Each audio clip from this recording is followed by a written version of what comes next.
কোরআনের সাথে যারা করবে দ্বন্দ্ব তাদের সাথে কবু হবে না আপোষ। কথা কয় না? কোরআনের সাথে যারা করবে দ্বন্দ্ব তাদের সাথে কবু হবে না আপোষ। কোরআনের সাথে যারা করবে দ্বন্দ্ব তাদের সাথে কবু হবে না আপোষ। জেল জুলুম হলেও হবে, জেল জুলুম হলেও হবে, বিবেকের কাছে তবু রব নির্দোষ। আমার রবের কাছে রব নির্দোষ, মহান প্রভুর কাছে রব নির্দোষ।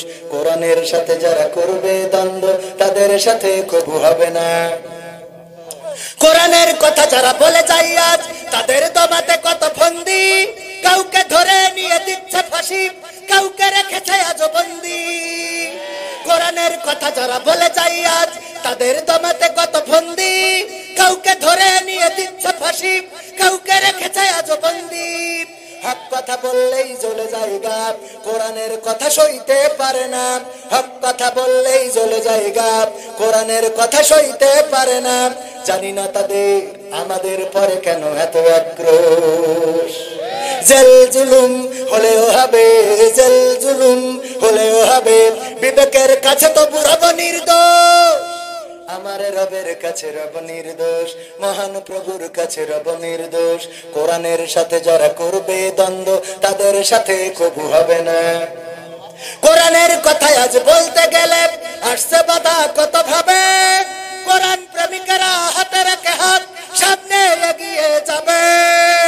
দিনের কথায় আজ বলতে গেলে আসছে বাধা কত ভাবে, কোরআন প্রেমিকেরা হাতে রেখে হাত সামনে এগিয়ে যাবে।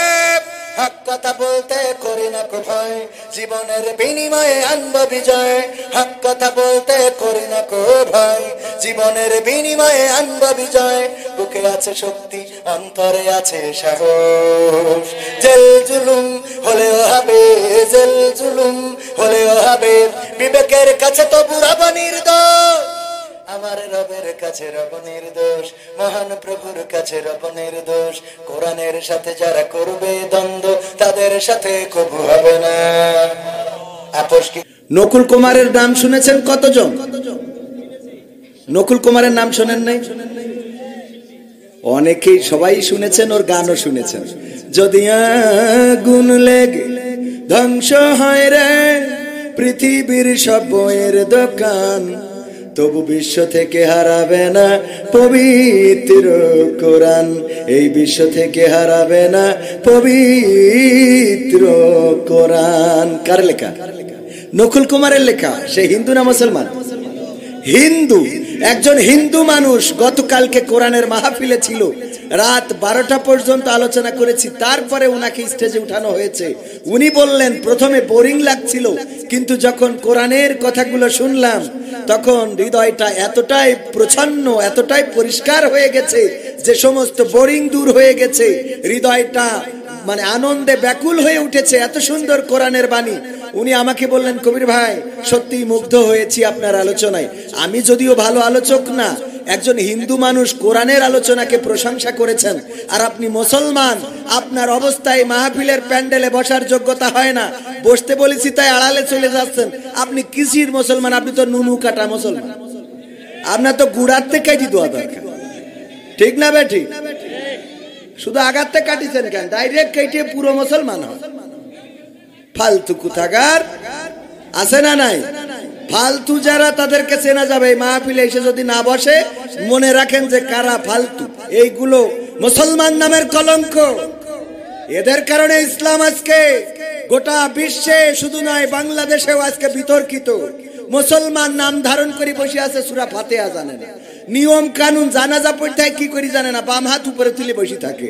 আল্লাহু আকবার বলে রুকুতে যাই বসে সিজদা মারলি ভালো হয়, ওর কাছে জানা যায়। আছে না নাই? ইসলামটাই শেখে নাই, শেখবেও না। দড়ি বেঁধে শিখাইতে পারে। যদি ধরা হয়, ভাই বলেন দিন সূরা ফাতিহা, ভাই আমার ব্রেনে কাজ করছে না। তোর ব্রেনে কাজ করলো কবে? খালি কাজ করে বোর কাছে গেলি না, ছেলি বিলা তো হয় কে? পাকামো কুতাগার, ওখানে গেলি তোমার ব্রেনে কাজ করে ভালো। কথা ঠিক আছে বাজান? এগুলো বইলেও তো লজ্জা দিতে পারি না, তার না বইলে করবো কি? বিষয়টা বোঝা গেছে? হয়তো অনেকেই কবেন যে ভাই এত মনে দুঃখী বলতেছি রে ভাই, এই যে জিনেদাই এভাবেও ভালো কাজ করা যায়। আলফালা হাসপাতালের সামনে করলাম, যারে ধরি ও বলছে যে ভাই আমার তো আসলে আমি স্টকের রুগী বেরেনে ধরে না, তাই বললাম টাকা চিনে নিতে পারেন তো? তো বলছে ওইটা পারি। ও টাকা আছে নে, ও পাগল টাকা আছে নে, ও সূরা ফাতিহা আছে। এই মুসলমান দিয়ে হবেটা কি? নামে মুসলমান। এইসব নামে মুসলমানের কারণেই বাংলাদেশ আজ বিতর্কিত।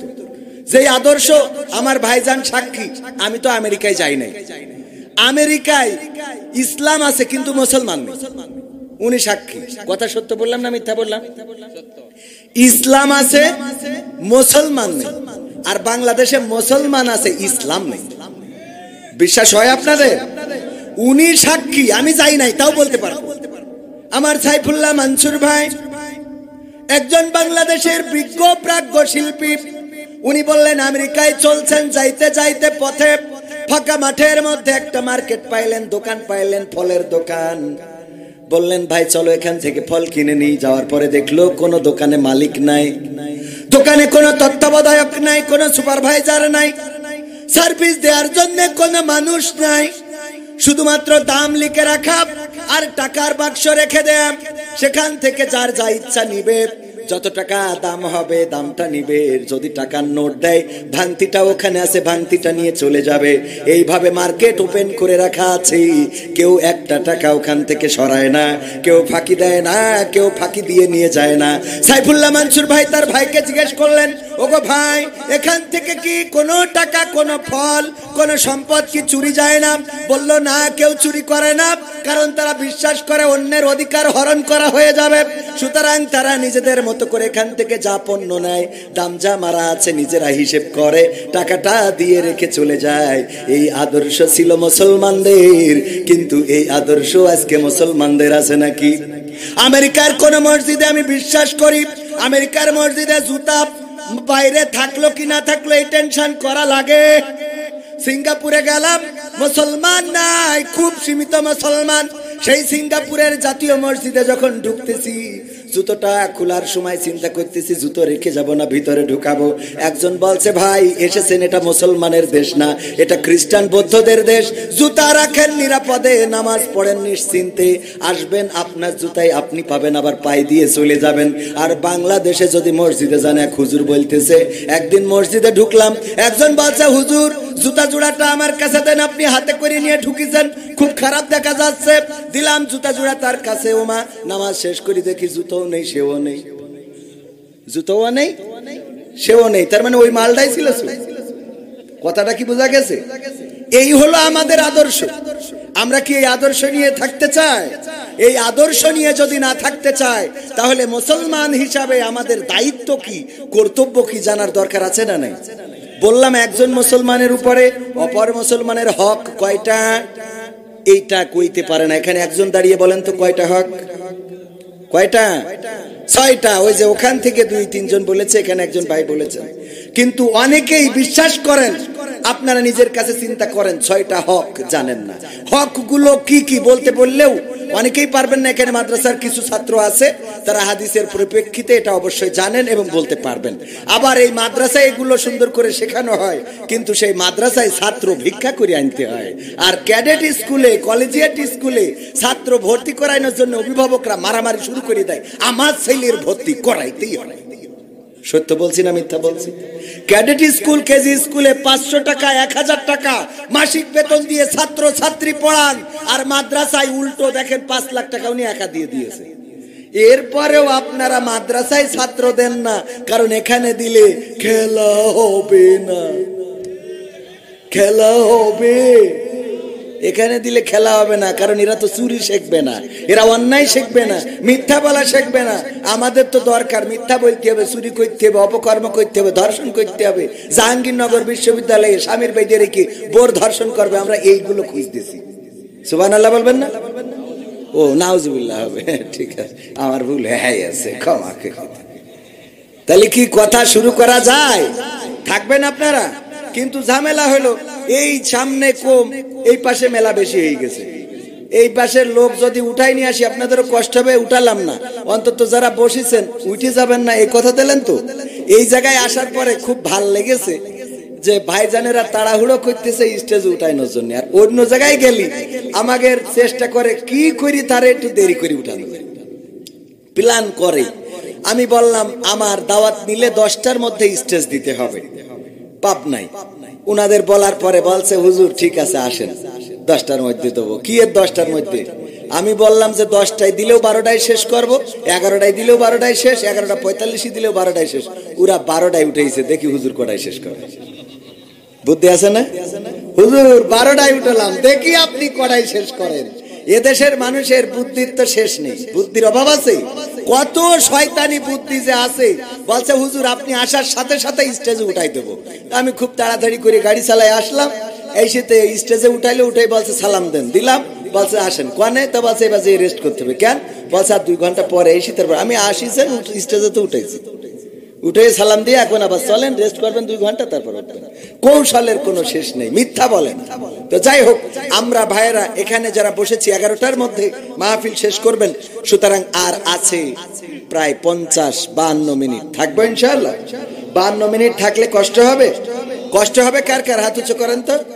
আমার আগে কথা বলেছেন আমার বন্ধুবর জনাব মাওলানা মাহবুবুর রহমান, আর উনার বাবা ছিল আমার বাবার বন্ধু। উনার বাবাও মারা গিয়েছেন, আমার বাবা মারা গিয়েছেন, কিন্তু আমার বাবা মারা গিয়েছেন একটু আগে, আজ 22 বছর হয়ে গেল, আর উনার বাবা মারা গিয়েছেন 5-6 বছর ওরকম হচ্ছে। তো এই যে দুইজনের বাবা, আমার আব্বা আবার উনার আব্বার কাছ থেকে ইসলামের দীক্ষা কোরআন হাদিস শিখে নিয়ে কোরআনের হাদিসের ওয়াজ করে বেড়াতেন। আপনাদের শোলকুপায় ওয়াজ করেছেন। আমার আব্বার নাম ছিল মাস্টার আব্দুস সামাদ। অনেক মুরব্বীরা হয়তো চিনে থাকলেও থাকতে পারেন সেই সময় যারা ওয়াজ শুনতেন, আজ থেকে 20-22 বছর আগে। আপনাদের এখান থেকেই মাহফিল করে, জিনেদা থেকে মাহফিল করে ফেরার পথে কালীগঞ্জের 12 বাজারে অ্যাক্সিডেন্ট করে মারা গিয়েছিলেন। আমি তার বড় সন্তান। মাঝখানে অনেক গ্যাপ গেলেও আল্লাহ আবার এই মঞ্চে নিয়ে এসেছেন, এই মঞ্চে এসেছি। যাই হোক, আমি কথা ওই বাবার কথা বলতে আসি নাই, কিছু কথা বলবো যেই কথাগুলো আমার ভাইজান বলেছেন। কিছু গান, কিছু ওই যে আমার কিছু কন্টেন্ট থাকে, ওইগুলো একটু আমাদের যুবকেরাও চায়। তো আমি চেষ্টা করব যে আমাদের কথাগুলো যেন কাজে লাগে। শুনতে রাজি আছেন ইনশাআল্লাহ? ইনশাআল্লাহ আরো জোরে বলেন ইনশা, আরো জোরে একটু মুসলমান ইনশাআল্লাহ। এই আওয়াজ দিয়ে বউ থাকে, এই সব গলার আওয়াজই নেই। এটা বউ তো ধারে থাকে নাই ভারে থাকে, তা তুমি কোনো কিছু কইতে পারো না, তো তোমার বউ থাকে আছে না নাই? একজন বলছে হুজুর বরিশালতে আমার বউ পরকে এক চলে গেছে, আপনি এই নিয়ে আমার একটা ভিডিও বানাই দেন। তাই ভিডিও বানালি তো তোর মান সম্মানই থাকবে, পরকে এক করিস কেন? তোর যদি ম্যাচিং ডিস্টার্ব থাকে আগে ঠিক কর। কথা কয় না। আরে বাবা, না হলে তোর বউ পরকে করে হয় তার খাতি দিসনি, নাই পড়তে দিসনি, নাই কোনো উল্টো পাল্টা কিছু আছে, আগে নিজের তুরটিটা খুঁজে বের কর। তুই বোর সাথে খারাপ আচরণ করেছিস, প্রতিদিন কুপান দাও, গাঁজা খেয়ে বাড়ি আসো, মদ খেয়ে বাড়ি আসো, ডাইল খেয়ে বাড়ি আসো, বাবা খেয়ে বাড়ি আসো, বউ তোমার জন্য বসে থাকবে, খেয়ে কাজ নেই তো। কথা কয় না, সত্য না মিথ্যা? বউ পরকিয়া করে চলে যায়, খা কই হুজুরি বউ তো যাচ্ছে না, আমি তো বিয়ে করি, আমি মনে করছি গেলি আরো একটা নতুন হইবে। এত সোজা? প্রতি রাতে যে ইনকাম করিবে দেখেই থাক, কয়েছে কিছু লাগবে না, টাকা হলে আছে। হ্যাঁ, ইন্নাল হামদালিল্লাহি নাহমাদুহু ওয়া নাস্তাঈনুহু ওয়া নাস্তাগফিরুহু ওয়া নু'মিনু বিহি ওয়া নাতাওয়াক্কালু আলাইহি ওয়া নাউযু বিল্লাহি মিন শুরুরি আনফুসিনা ওয়া মিন সাইয়্যাতি আ'মালিনা। من يهده الله فلا مضل له ومن يضلله فلا هادي له ونشهد أن لا إله إلا الله ونشهد أن سيدنا محمدا عبده ورسوله الذي أرسله بالحق بشيرا ونذيرا وداعيا إلى الله بإذنه وسراجا منيرا. فقد قال الله تعالى في كلامه المجيد والفرقانه الحميد. সবাই পড়েন আউযু বিল্লাহি মিনাশ শাইতানির রাজিম. বিসমিল্লাহির রাহমানির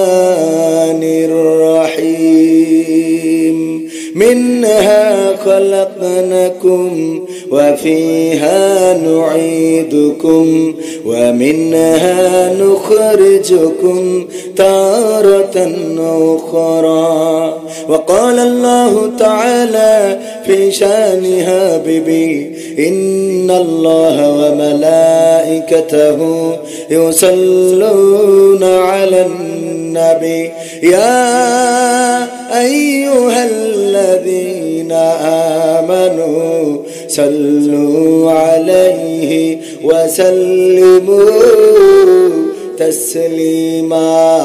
اللهم سيدنا مولانا محمد وعلى آل سيدنا এসো হে রাসূল আবার ফিরে আমাদের মাঝে নতুন করে খুতবা দিতে কাবার মিনার পরে।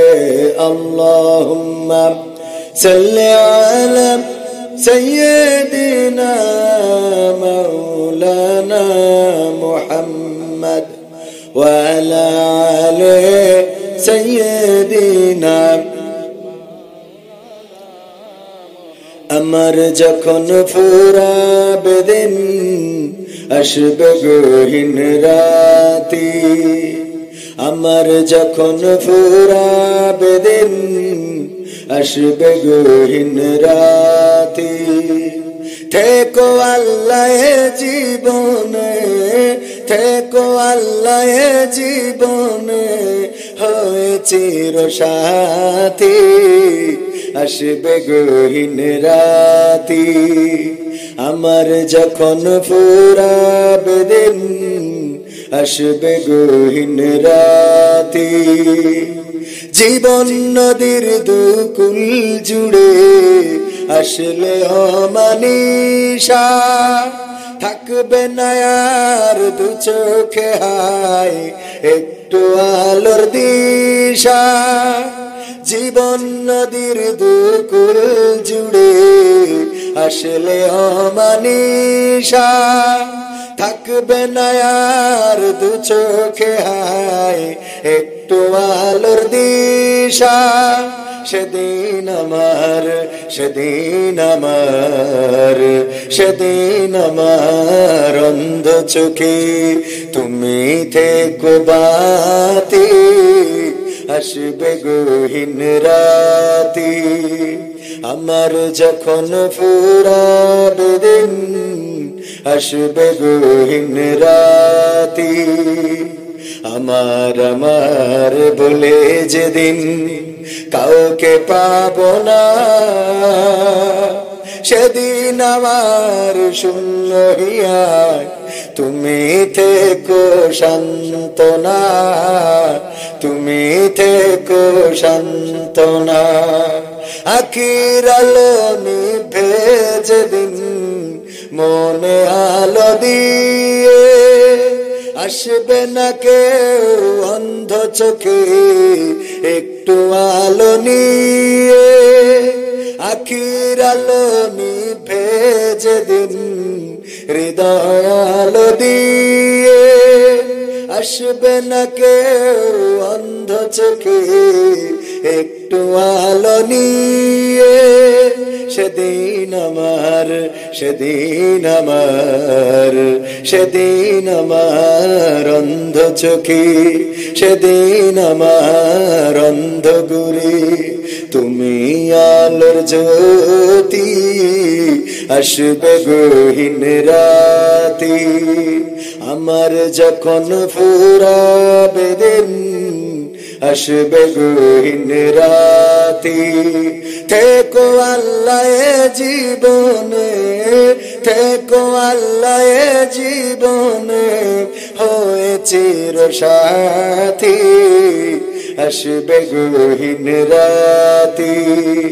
আমার যখন ফুরাবে দিন আসবে গহীন রাতে।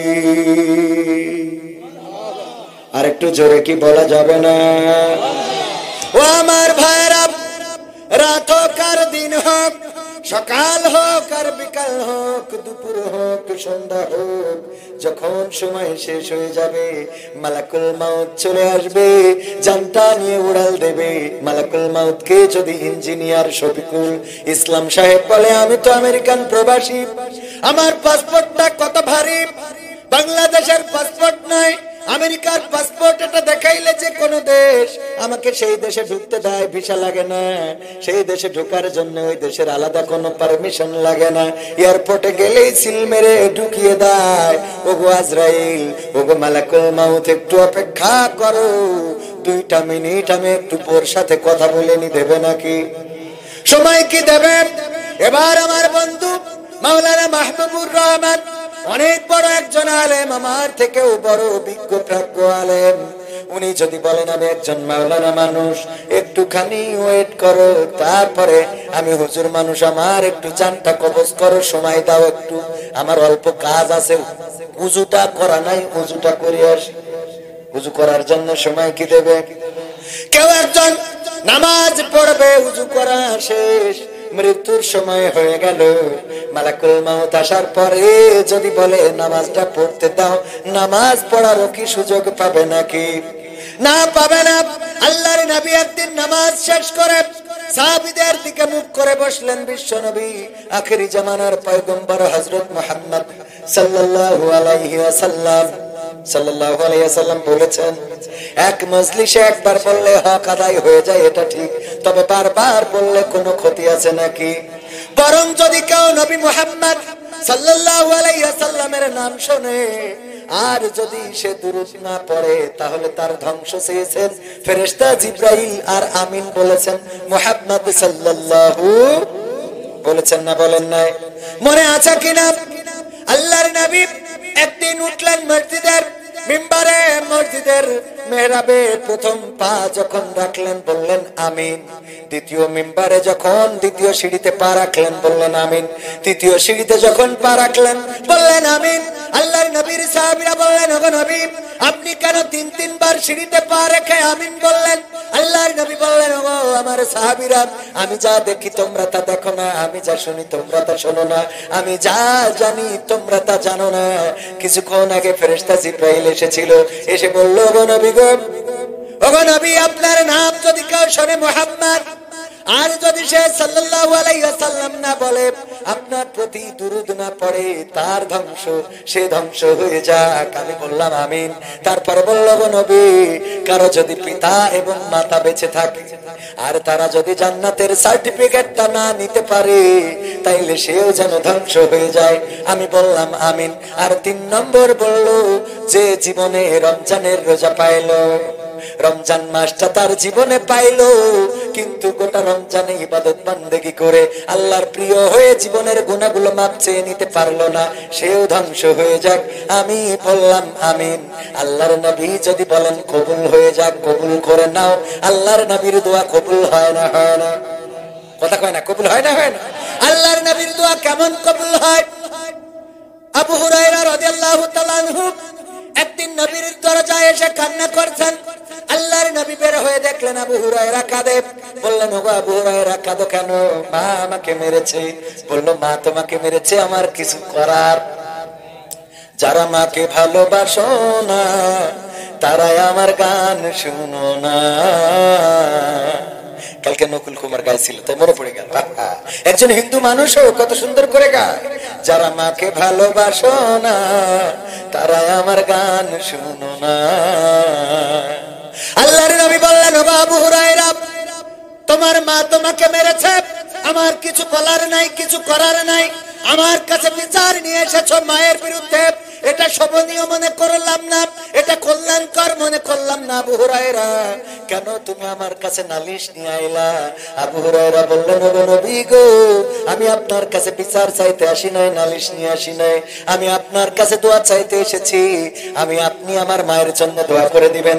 কেন তোমার মা মারলো কেন, এই কারণটা বলো আগে। আবু হুরায়রা বললেন, ওগো নবী, গতকাল রাতে আমি আপনার কাছে থাকতে থাকতে সময়টা একটু বেশি চলে গেছে। গভীর রাতে যখন বাড়িতে ফিরলাম, মা আমার মুশরিকা। মা বললেন, ওগো আবু হুরায়রা কোথায় ছিলে? বললাম, ওগো মা, আমি তো সেই কদমের কাছে ছিলাম যে কদমটা চুমতে পারলে পৃথিবী ধন্য হয়ে যায়। আমি সেই নবী মুহাম্মদ সাল্লাল্লাহু আলাইহি ওয়াসাল্লামের কদমের কাছে ছিলাম গো মা। আমার মা আপনার নাম শোনার পরে এতটাই তেলে বাগুনে জ্বলে উঠলেন, আমাকে বেদম প্রহার করা শুরু করলেন। মারতে মারতে এক পর্যায়ে বললেন, ওগো আবু হুরায়রা, তোমাকে আমি বলছি শোনো, তুমি কি নবী মুহাম্মাদের কদম ছাড়বা নাকি আমার কদম ছাড়বা? কোনটা ছাড়বা? আমার বাড়ি ছাড়বা নাকি মুহাম্মাদের কদমটা ছেড়ে দিবা? আমি বললাম, ওগো মা, আমি তোমাকে সহ গোটা দুনিয়া ছেড়ে দিতে পারি, কিন্তু যেই কদমের কাছে গিয়েছি সেই মহানবীর কদমটা ছাড়তে পারি না। আল্লাহ, ওগো নবী গো, আমার মা এটা শোনার পরে আমাকে বাড়ি থেকে বের করে দিয়েছেন, আর আমি আপনার কাছে এসেছি, আপনি একটু দোয়া করে দেন যেন আমার মা, আল্লাহ রাব্বুল আলামিন আমার মাকে হেদায়েত নসিব করে দেয়, যেন আমার মা আল্লাহর দ্বীনে দাখিল হয়ে যায়, আপনার আনিত বিধানটা যেন মেনে নেয়, সেই দোয়াটা করে দেন। আল্লাহর নবী দোয়া করার জন্য হাত তুলেছেন, আর আবু হুরায়রা দৌড় দিয়েছে। অন্যান্য সাহাবীরা আবু হুরায়রার জামা টেনে ধরলেন, ওগো আবু হুরায়রা দাঁড়াও, কেন দৌড়াও? তুমি তো শান্ত ছেলে, তুমি ভদ্র ছেলে, তোমার তো কোনোদিন দৌড়াইতে দেখি নাই, কেন দৌড় দিলা? আবু হুরায়রা বলে, ছেড়ে দাও, ছেড়ে দাও, আমি বাড়িতে যেতে চাই, আমি বাড়িতে যেয়ে দেখতে চাই আমি বাড়ি পৌঁছালাম আগে নাকি আমার রাসূল দোয়া করেছেন আমার মায়ের জন্য, এই দোয়াটা আমার বাড়ি আগে পৌঁছালো, এটা দেখতে চাই। তারপরে ছেড়ে দিলেন, দৌড়ে বাড়ি গেলেন, দরজায় যে টুকা দিয়ে বললেন, মা গো, দরজা খুলে দাও। কে? বা মা, আমি আবু হুরায়রা। মা বললেন, একটু দাঁড়াও আবু হুরায়রা, দরজাটা খুলছি। কিতাবে এসেছে আবু হুরায়রা বলেন, আমার মা যখন এই কথাটা বললো, তখন মায়ের কণ্ঠে আমি বুঝতে পারলাম, মায়ের কণ্ঠটা শুনে এত নরম কণ্ঠ, আমি বাড়ি পৌঁছানোর আগে নিশ্চয় আল্লাহর আমার নবীর দোয়াটা আমার বাড়ি পৌঁছে গেছে। ও আমার ভাইরা, শুধু তাই নয়, দরজা খোলার পরে আবু হুরায়রা দেখেন মা গোসল করে এসেছেন। মা বললেন, ও আবু হুরায়রা, তুমি নিয়ে চলো মুহাম্মাদের কাছে, যেই মুহাম্মাদের কাছে তুমি ছিলে, যার কদম চুমলে পৃথিবীটা ধন্য হয়ে যায়। আমি সারাটা রাত ঘুমাতে পারি নাই, তোমাকে মারার পর থেকে মনে হচ্ছে কেন মারলাম, কেন আমি পিটাইলাম। আমার ছেলে তো কোনো খারাপ জায়গায় যায় নাই, কোনো খারাপ মানুষের কাছে যায় নাই, এমন একজন মানুষের কাছে গিয়েছে যেই মানুষ জীবনে মিথ্যা বলে নাই, পরনিন্দা করে নাই, পরচর্চা করে নাই, কাউকে গালি দেয় নাই, কাউকে কোনদিন পিটাই নাই, কারো প্রতি কোনদিন অবিচার করে নাই। এমন সুবিচার ছিল রাসূল হওয়ার আগেও। যখন হাজারে আসওয়াদ কালো পাথরটা মক্কায় বসানোর জন্য 4টা গোত্র মারামারি শুরু করে দিল, 4 গোত্র 4 দিকে অবস্থান দিল। মোড়ল গোত্র বলে আমরা বসাবো, চৌধুরীরা বলে আমরা সেরা আমরা বসাবো, শেখেরা বলে আমরা প্রধানমন্ত্রীর লোক আমরা বসাবো, আর খালেদা জিয়ার লোক বলে আমরা বিএনপি আমরা বসাবো। বুঝেন নি? 4 দল টানাটানি শুরু করলো, বললো ঠিক আছে একটা ফায়সালা হয়ে যাক, এখন 4টা গোত্র আমরা যুদ্ধ করব, আর যুদ্ধ করে যারা জিতে যাবে তারাই হাজরে আসওয়াদটা কাবা সংস্করণের সময় কাবার উপরে বসাবে। তার মানে কি, যুদ্ধ করলে কি জীবনহানি হয় না? হয় না। ফিলিস্তিনে যুদ্ধ হচ্ছে, ইসরায়েল বোমা ফেলে বেসামরিক মানুষ সহ মহিলা এবং শিশুদেরকে হত্যা করছে। অপরদিকে ইসরায়েলের মানুষ মরছে না, অপরদিকে ইসরায়েলের সেনাবাহিনীর সেনা সদস্যও মরছে। তার মানে যুদ্ধ কখনো কল্যাণ বয়ে আনে না, মাঝে মাঝে অকল্যাণও আনে না, অকল্যাণও আনে। ওগো আমার ভাইরা, যখন 4টা গোত্র ইড়াইড়ি শুরু করে দিল যে কে কারা যুদ্ধে যারা জিতে যাবে তারাই পাথরে বসাবে, একজন প্রস্তাব করলো, শুনে নাও, আমি তোমাদের একটা নতুন প্রস্তাব করি। সেটা হলো কালকে সকালবেলা যে প্রথমে কাবা গৃহে ঢুকবে আমরা তার বিচারটা মেনে নেব, সে যে বিচারটা করে দেয় এটা মেনে নেব। এবার চারটা গোত্রই রাত জেগে অপেক্ষায় রয়েছে, দেখা যাক কে সকালবেলা প্রথমে মসজিদে ঢোকে, কে কাবায় ঢোকে, বাইতুল হারাম শরীফে ঢোকে। দেখা গেল সকালবেলা কেউ নাই, নবী মুহাম্মদ তখনও কিন্তু রাসূল হয় নাই, উনি আগেই ঢুকে গিয়েছেন, কাবার চত্বরে চলে এসেছেন। সবাই বলল আলহামদুলিল্লাহ, সবাই আল্লাহর শুকরিয়া আদায় করল। তখনকার সময়ও আলহামদুলিল্লাহ ছিল না? ছিল। তখনও তারা কিন্তু আল্লাহতে বিশ্বাস করত, কিন্তু দেবদেবীদের মাধ্যমে। কিসের মাধ্যমে? তারা মনে করতো দেবদেবী। আব্দুল্লাহ এই নামটা কি? আল্লাহর গোলাম। আব্দুল্লাহ নবীর পিতার নাম কি? আব্দুল্লাহ, আল্লাহর গোলাম। তো আল্লাহর গোলাম কেন হইল? তার মানে আল্লাহর প্রতি বিশ্বাস ছিল, কিন্তু তারা মনে করত এই যে 360টি মূর্তি, ওরা এক বছরে কয় দিন? 365 দিন না, প্লাস মাইনাস কম বেশি হইতে পারে। তো এই 360টা মূর্তি মক্কায় রেখেছিল, কাবায় রেখেছিল, যে এক একটা মূর্তির এক এক দিন পূজা করত। যে আমাদের এই মূর্তিটা আজকে আমাদের আল্লাহর কাছে নিয়ে যাবে, ওই মূর্তিটা ওরা মূর্তিটাকে মাধ্যম মনে করত। আর এখন আমরা অনেকেই মাজারকে মাধ্যম মনে করি, অনেকে পীরকে মাধ্যম মনে করি, ঠিক না বেঠিক? যে ওরা মনে হয় আল্লাহর কাছে নিয়ে যাবে। ওরে বাবা, এক আমাদের প্রিন্সিপাল স্যার বলতেছে যে এক পীর সাহেবের কাছে গেছি একদিন, আমার আব্বা নিয়ে গেছে, ডাকিটা নিয়ে গেছে, যাওয়ার পরে দেখি যে আসছে অসুখ নিয়ে, তার ওই তাবিজ দিচ্ছে, তার তাবিজ দিচ্ছে, তাবিজ দিচ্ছে, সবাই দিয়া শেষ। এবার ওর ওই ওষুধের বাক্স আছে, ওতে ওষুধ নিয়ে এক মুঠো তারপরে খেয়ে পানি খেয়ে বসে থাকলো। তাহলে ও তাবিজের রোগ সারলো, নিজের বেলায় ওষুধ আছে না নাই? তবে পীরেরা যদি পথ দেখায় অসুবিধা নাই, কিন্তু তারা ডাইরেক্ট কান্ডারি হইতে পারে। কান্ডারি একজন, তিনি হলেন নবী মুহাম্মদ। কথা কয় না? দে দে পাল তুলে দে, মাঝি হালা করিস না, পাল তুলে দে, মাঝি হালা করিস না, ছেড়ে দে নৌকা আমি যাব মদিনা। সবাই ছেড়ে দে নৌকা আমি যাব মদিনা। দে দে পাল তুলে দে, মাঝি হালা করিস না, পাল তুলে দে, মাঝি হালা করিস না, ছেড়ে দে নৌকা আমি যাব মদিনা। ও তুই ছেড়ে দে নৌকা আমি যাব মদিনা। মক্কায় নবী এলো মায়া মিনার ঘরে, হাসিলে হাজার মানিক, কাঁদিলে মুক্তা ঝরে। মক্কায় নবী এলো মায়া মিনার ঘরে, হাসিলে হাজার মানিক, কাঁদিলে মুক্তা ঝরে। ও দয়াল তুমি যার শাখা, তার কিসের ভাবনা? দয়াল তুমি যার শাখা, তার কিসের ভাবনা? হৃদয় মাঝে কাবা, নয়নে মদিনা, আমার হৃদয় মাঝে কাবা, নয়নে মদিনা। দে দে পাল তুলে দে, মাঝি হালা করিস না, পাল তুলে দে, মাঝি হালা করিস না, ছেড়ে দে নৌকা আমি যাব মদিনা। ও তুই ছেড়ে দে নৌকা আমি যাব মদিনা। ও নূরের রোশনীতে দুনিয়া গেছে ভরে, সে নূরের বাতি জ্বলে মদিনার ঘরে ঘরে, ঠিক না? ও নূরের রোশনীতে দুনিয়া গেছে ভরে, সে নূরের বাতি জ্বলে মদিনার ঘরে ঘরে। ও আল্লাহ তুমি যার শাখা, তার কিসের ভাবনা? দয়াল তুমি যার শাখা, তার কিসের ভাবনা? হৃদয় মাঝে কাবা, নয়নে মদিনা, আমার হৃদয় মাঝে কাবা, নয়নে মদিনা। দে দে পাল তুলে দে, মাঝি হালা করিস না, পাল তুলে দে, মাঝি হালা করিস না, ছেড়ে দে নৌকা আমি যাব মদিনা। ও তুই ছেড়ে দে নৌকা আমি যাব মদিনা। এই মদিনায় যাওয়ার ইচ্ছা আছে? মক্কায় যাওয়ার ইচ্ছা আছে? সব হয়, কিন্তু মক্কা মদিনায় যাওয়া হয় না। অথচ টাকা বেশি লাগে না। আমার নিজেরও হজ কাফেলা রয়েছে, শরীফ হজ গ্রুপ, আপনাদের জন্য করেছি। বিনা একদম মানে ন্যূনতম খরচে যেন হজ ওমরা করে আসতে পারেন। যারা করবেন অবশ্যই খোঁজ খবর রাখতে পারেন। পাশাপাশি যেটা এখনকার সময় একটা গরু বিক্রি করলেই তো ওমরার টাকা হয়। একটা গরু বিক্রি করলে হয় না? হয় না? উমরায় যাইতে 1,20,000 থেকে 1,15,000, 20, 30 এই শুরু।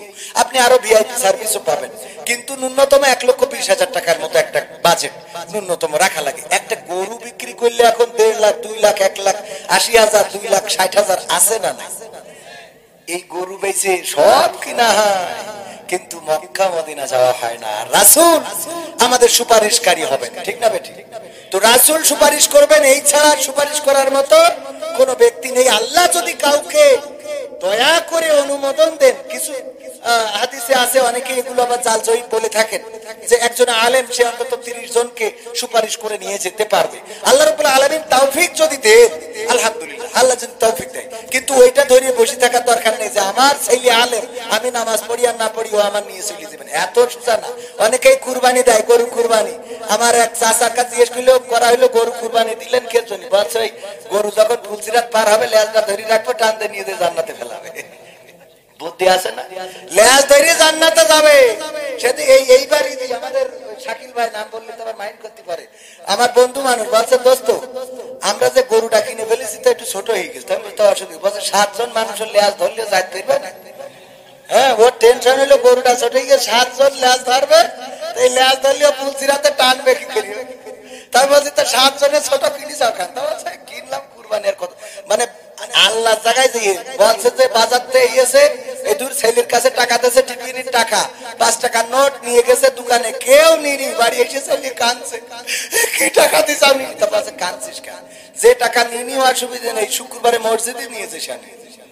যে টাকা কোনো জায়গায় চলবে না, সেই টাকা চলার জায়গা আছে না নাই? কথা কয় না, আছে না নাই? এই যদি হয় আমাদের ইমানের অবস্থা, গাছে উঠেছে বিশাল ঝড়, বলছে আল্লাহ ঝড় দেওয়ার সময় তুমি পাইলে না, এখন এই মগডালে উঠেছি আম পাড়ার জন্য, তুমি ঝড় শুরু করে দিয়েছ। আল্লাহ যদি আমি ভালোভাবে নিচে নামতে পারি, 2টা গরু তোমার ঘরে দান করতে হবে। কই আসতে করে ওই মগডালের যে একটু নিচে মোটা ডালের কাছাকাছি এসেছে, বলছে আল্লাহ 2টো গরু খাওয়াতে দেবান, এত গরিব আমি, তুই তো নিজেও জানো, আর তোমার তো কোনো অভাব নেই, তা গরু 2টো দিতে হবে কেন? 2টো ছাগল দেবান আল্লাহ, তুমি 2টো ছাগলে সন্তুষ্ট থেকে।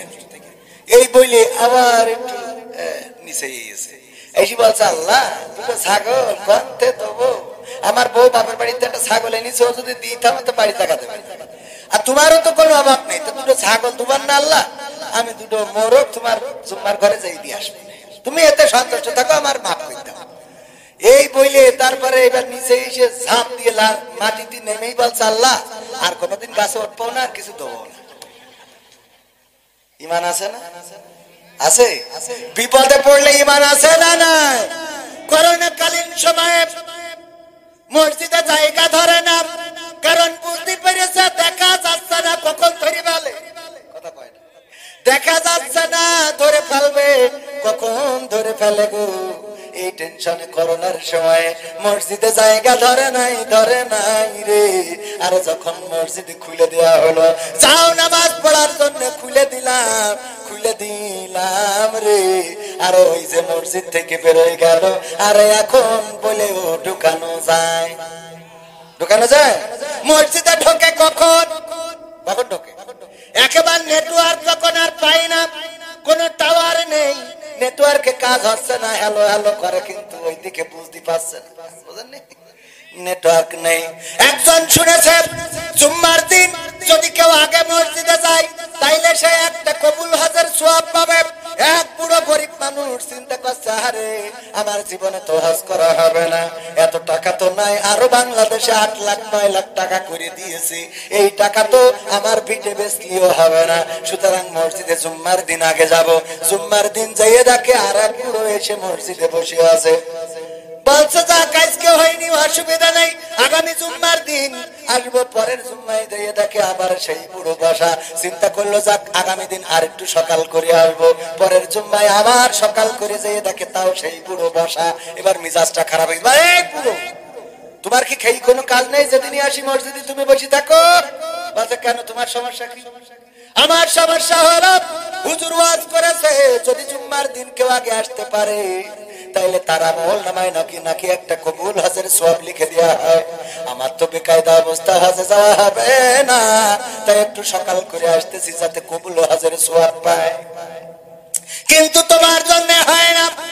তুমি প্রতি জুম্মায় আগে এসে বসো, কই শোনো হজে যাওয়ার তোমার টাকা নেই, ভালো কথা, নিকে কি আর একটা করতে পারবা, সেরকম অ্যাবিলিটি আছে নাকি? এটা পারবা নিকে আর একটা করতে, নিকে বলতেন তো মানে দ্বিতীয় বিয়ে, আমাদের দ্বিতীয় বিয়ের নিকে বলে। তো এখন আর একটা ম্যারেজ করতে পারবো, সমস্যা নেই। বলছে তাইলে করো, তোমার কবুল হজ কত লাগে হয়ে যাবে। মানে উনি একটু কষ্ট মষ্ট করে আর একটা বুড়ো হাড়া দেখে বিয়ে করেছে, করার পরে এই বুড়ো পরের জুম্মাই দেয়, যেই দেখে ওই যে পুরনো বুড়ো, যেই বুড়ো বসে থাকে, ও যেই দেখে এই বুড়ো বসা নতুন বুড়ো, নতুন বুড়ো মসজিদে বসা জুম্মার দিন। বলছে আজকে কি কবুল হজের সওয়াবটা পেয়েছো? আচ্ছা বাবু কত পারবো না কেন?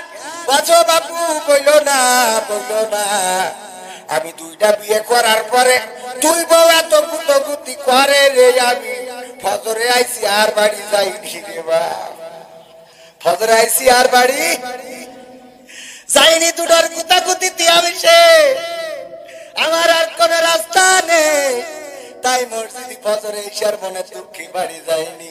সওয়াব হয়েছে কিনা বলতে পারবো না। আমার দেশের মুসল্লি গুলো হলো যখন নেটওয়ার্ক চলে যায় বাড়ি গুতাগুতি পড়ে কাশে। বৌমা কয় পান্তা ভাত খাতি বসলি তুমি কাশো, কি সমস্যা কি তোমার? আসলে কি পান্তা ভাত খাতি বসলি কাশে? অসুস্থ। এই ছেলে বলে আব্বা শুরু করে যাও কি ভাত খাতি বলছি, আর তুমি এখানে শুরু করে যাও। দেখে যে বাড়ি থাকার কায়দা নেই, এবার ওখানে যায় সিরিয়ালের দোকানে, মানে ওই যে চার দোকান, ওখানে যাই যদি বসে আবার চা খাচ্ছে, অন্য যুবকরাও খাচ্ছে শুরু করে। তোমার কাজটা কি চার দোকানে খেয়ে তুমি? ওর নেই কোনো গতি। এইবারে যাই ইমামতিতে, এবার মসজিদে যাইয়ে ওখানে যাইয়ে পায়খানা করে ইতিহাসে তা পানি মারে না, ঠিক না বেঠে? ওই জায়গায় যাইয়ে লেটাই পেটায়, আর ওখানে তো কেউ কিছু বলার নেই, কারণ মসজিদ আল্লাহর ঘর, কিটা কি কবে কথা কয় না। নেটওয়ার্ক যাওয়ার পরে মসজিদি, ওরে আল্লাহর বান্দারা রে, ওই ইবাদত কবুল হবে না রে। বুঝাই দেবো কেন হবে না, বুঝাই দেবো। ও আমার ভাইরা, আমার ভাইজানের ওয়াইফ বিয়ে করার পরে মুখে দাড়ি বইলে ঘরে আসে না, এক ঘরে শোয় না, কারণ মানুষ বলেছে তোর পরের মুখে দাড়ি। এই কারণে বউ আলাদা সই যায়, এমন বুড়ো বরের সাথে শোভ না। উনি তাবিজ নিয়েছে বিভিন্ন জায়গায়, ওই যে হুজুরের কাছে, তারপরে মাদ্রাসার খাদিজাতুল কুবরার মাদ্রাসার মুহতামিমের কাছে, সবার কাছ থেকে তাবিজ নেওয়ার পরে কোনো কাজ হয় নাই। পীর সাহেবকে চরমনাই গেছে, হয় নাই। মাইজ ভান্ডারিতে গেছে, হয় নাই। খাজা বাবাই গেছে, হয় নাই। আমার তাইরি ভাইয়ের কাছে গেছে, তাও হয় নাই। আপনাদের এখানে মাজারুল ইসলাম মাঝারি ভাই এসেছে, ওর কাছ থেকে নিয়েছে, তাও হয় নাই। এবার গ্রামের একটা ভাঙা চূড়া হুজুর ছিল, ওর কাছে যেই বলছে, হুজুর গো, আমার বউ আমার ঘরে শোয় না, যদি একটা তাবিজ করিয়ে দিতেন। ও তাবিজ একটা করিয়ে দিয়েছে। ওই তাবিজ দিয়ে যেয়ে বলেছে যে বালিশের নিচেই দিবা, ওই দিন বালিশের নিচেই দিয়েছে। আর ওই রাতি বউ এসে ঘরে আচ্ছা খুশি, কি খুশি গো, এতদিন কত বড় বড় হুজুরের কাছে গেলাম, কাজ হইলো না, হইলো না। জামাতের নেতার কাছে গেলাম, হেফাজতের নেতার কাছে গেলাম, চরমনার নেতার কাছে গেলাম, আটরশির নেতার কাছে গেলাম, আওয়ামী লীগের ওলামা লীগের কাছে গেলাম, ধর্ম বিষয়ক মন্ত্রীর কাছে গেলাম, না কাজ হইলো না। আর গ্রামের এই ভাঙাচুরা হুজুর, যার কেউ ডাকে না, তার তাবিজে এসেছে। ও তাড়াতাড়ি করে সকালবেলা গোসল মেরেই গেছে বাজার করার জন্য। বাজার করে এনে ওর কাছে দিয়েছে, নাও রান্না করো। এই যে মাছ, গোশ, হরিণের গোশ, ছাগলের গোশ, বিলার গোশ, হাতির গোশ সব ঘরে। বলছে এত বাজার কেন? আছে ঘটনা, কৃষির ঘটনা জানতো। আমি আজকে এক হুজুরির দাওয়াত করি, খাবো। কোন হুজুরির আছে? তুমি আগে রান্না করো না, তুমি বলো কিসের জন্য এত রান্তি হবে? কে এমন বড় মানুষ? এই আবার কমে গেল, কমে গেল। কে এমন বড় মানুষ? হ্যাঁ, হ্যালো, কে এমন বড় মানুষ? কে এমন? কার দাওয়াত করে খাওয়াবা গো? বলছে দেখো, আমার গ্রামের ইমাম সাহেবের দাওয়াত করে খাওয়াবো। কেন খাওয়াবা? বলছে আমার সোনার ময়না পাখি গো, তোমার বিয়ে করার পর থেকে আমার ঘরে ঘুমাও না। আমি কত হুজুর, মুফতি, মাওলানা, মুহাদ্দিস কারীদের কাছে যে তাবিজ আনলাম, কাজ হইল না। কিন্তু আমার গ্রামে যে এত বড় হুজুর আছে জানতাম না রে। আমার এই ভাঙাচুরা হুজুরের তাবিজ আনলাম, আর ওই রাতে তুমি আমার ঘরে এসেছ। সুতরাং ওই হুজুরের আমি একটু দাওয়াত করে খাওয়াবো, ভালো করে রান্না করো। বলছে আমি হুজুরের তাবিজে আইছি। কইল কিডা? বলছে তেবে কি গতকালকেই তো এনে বালিশের মধ্যে রাখিছি। বলছে না, আমি হুজুরের তাবিজে আসি নাই, আমি এসেছি গতকাল। আমি যে ঘরে ঘুমাই ওই ঘরে শিং কেটে একটা চোর ঢুকেছে। ঢুকে ঘরের মধ্যে যে টাকা পয়সা গয়না গাটি ছিল সব বের করে নিয়ে গেছে। আলনা আলমারিতে যা ছিল নিয়েছে, এলইডি নিয়েছে, টিভি, ওয়াইফাই, ইন্টারনেট যা ছিল সব করে নিয়ে গেছে। নিয়ে যাওয়ার পরে লাস্টে শুধু আমি আর ওই খালি ঘর ছাড়া কিছু নেই। এবার দেখি আমার দিকে তাকাচ্ছে, মনে করলাম আমারও তালি মনে হয় বা চোরে নিয়ে যাবে। এই ভয়তে আমি তোমার ঘরে আইছি, কারোর তাবিজি আসি নাই। স্বামী দুঃখ করে বলতেছে, ওরে আমার বউ গো, সেই তো আমার ঘরে আসলি, কিন্তু ঘরটা খালি করে তুই কেন আসলি? যদি একটু আগে আইতিস তাইলে ওখানে যেই আমি অন্তত কিছু সম্পত্তি রক্ষা করতে পারতাম না। এমনি ভাবে যারা বুড়ো বয়সে করতে মসজিদে আসেন, আমার আল্লাহ বলে, ওরে আল্লাহর বান্দা, তোদের কত করে ডাকলাম যে আয় নামাজের দিকে, আয় কল্যাণের দিকে, আয় কোরআনের কাছে, আয় ইসলামের কাছে, আইলি না। এমন সময় আইলি যেই সময় সব খালি রে। কথা কি বোঝা গেছে? পবিত্র কোরআনের সূরা তাহা 20 নম্বর সূরার 55 নম্বর আয়াত তেলাওয়াত করেছি। আয়াতটা সবাই পারি না? সবাই পারি, সবাই পড়ি, পড়েন সবাই। মিনহা খলাকনাকুম ওয়া ফিহা নুঈদুকুম ওয়া মিনহা নুখরিজুকুম তারাতান উখরা। এই আয়াত আমরা পড়ি কখন? মানুষ মাটি দেওয়ার সময়। কখন পড়ি? মাটি দেওয়ার সময়। আসলে কি এই আয়াতটা মাটি দেওয়ার জন্য নাজিল হয়েছে? জানেন আপনারা? কেউ বলতে পারবেন না? পারবেন, অনেকেই পারবেন, সাহস করে বলেন না। আবার আমি তো কোরআনের সিনেজে তাই বলবেন। আসলে জানেন অনেকে। এখানে অনেক আলেম ওলামা আছে যারা আমার থেকে অনেক ভালো জানে, আমি এটা বিশ্বাস করি। তাদের সামনে কথা বলা অনেকটা বেয়াদবের মতো, কিন্তু কিছু তো করার নাই, কারণ ভালো আলেম তুলে দিলে আপনারা তো থাকবেন। এ ভাই আওয়াজটা কমে যাচ্ছে কেন? আসতে একটু আর একটু বাড়াই দেন, টাকা ধরি দেবো না। হ্যাঁ, একটু আওয়াজ দেন। হ্যাঁ, এবার একটু আওয়াজ না পালে আমাকে নেটওয়ার্কে কাজ করে না। এখন বড় আলেম যদি এখানে তুলে দেওয়া হয়, আলেম যদি সুন্দর করে ওই যে হাস রস কৌতুক দিয়ে না কইতে পারে, তাহলে তো শুনবেন না। এটা আর এক জাত। সত্য বলছি না মিথ্যা বলছি? গ্রামের মসজিদের মুয়াজ্জিন, গ্রামের মসজিদের ইমাম অত্যন্ত সুন্দর চমৎকার আলোচনা করে। এই মসজিদের ইমামের আলোচনা কয়জন শোনেন? না, শোনেন না। এমনকি আমার গ্রামে, আমার মসজিদেও আমাকে বেশি কথা বলতে দেওয়া হয় না, কারণ আমার ওয়াজ গ্রামের মানুষ শোনে না রে। বুঝেননি? ওর আজ কি শুনবো? আমাদের অবস্থা হলো, আমার গ্রামে বাইরে থেকে হুজুর, আমি নিজে এবার আবার একটা হুজুর ভাড়া করেছি। প্রধান বক্তা সে আর দ্বিতীয় বক্তা আমি। টাকা তুলতে হবে, বুঝেননি?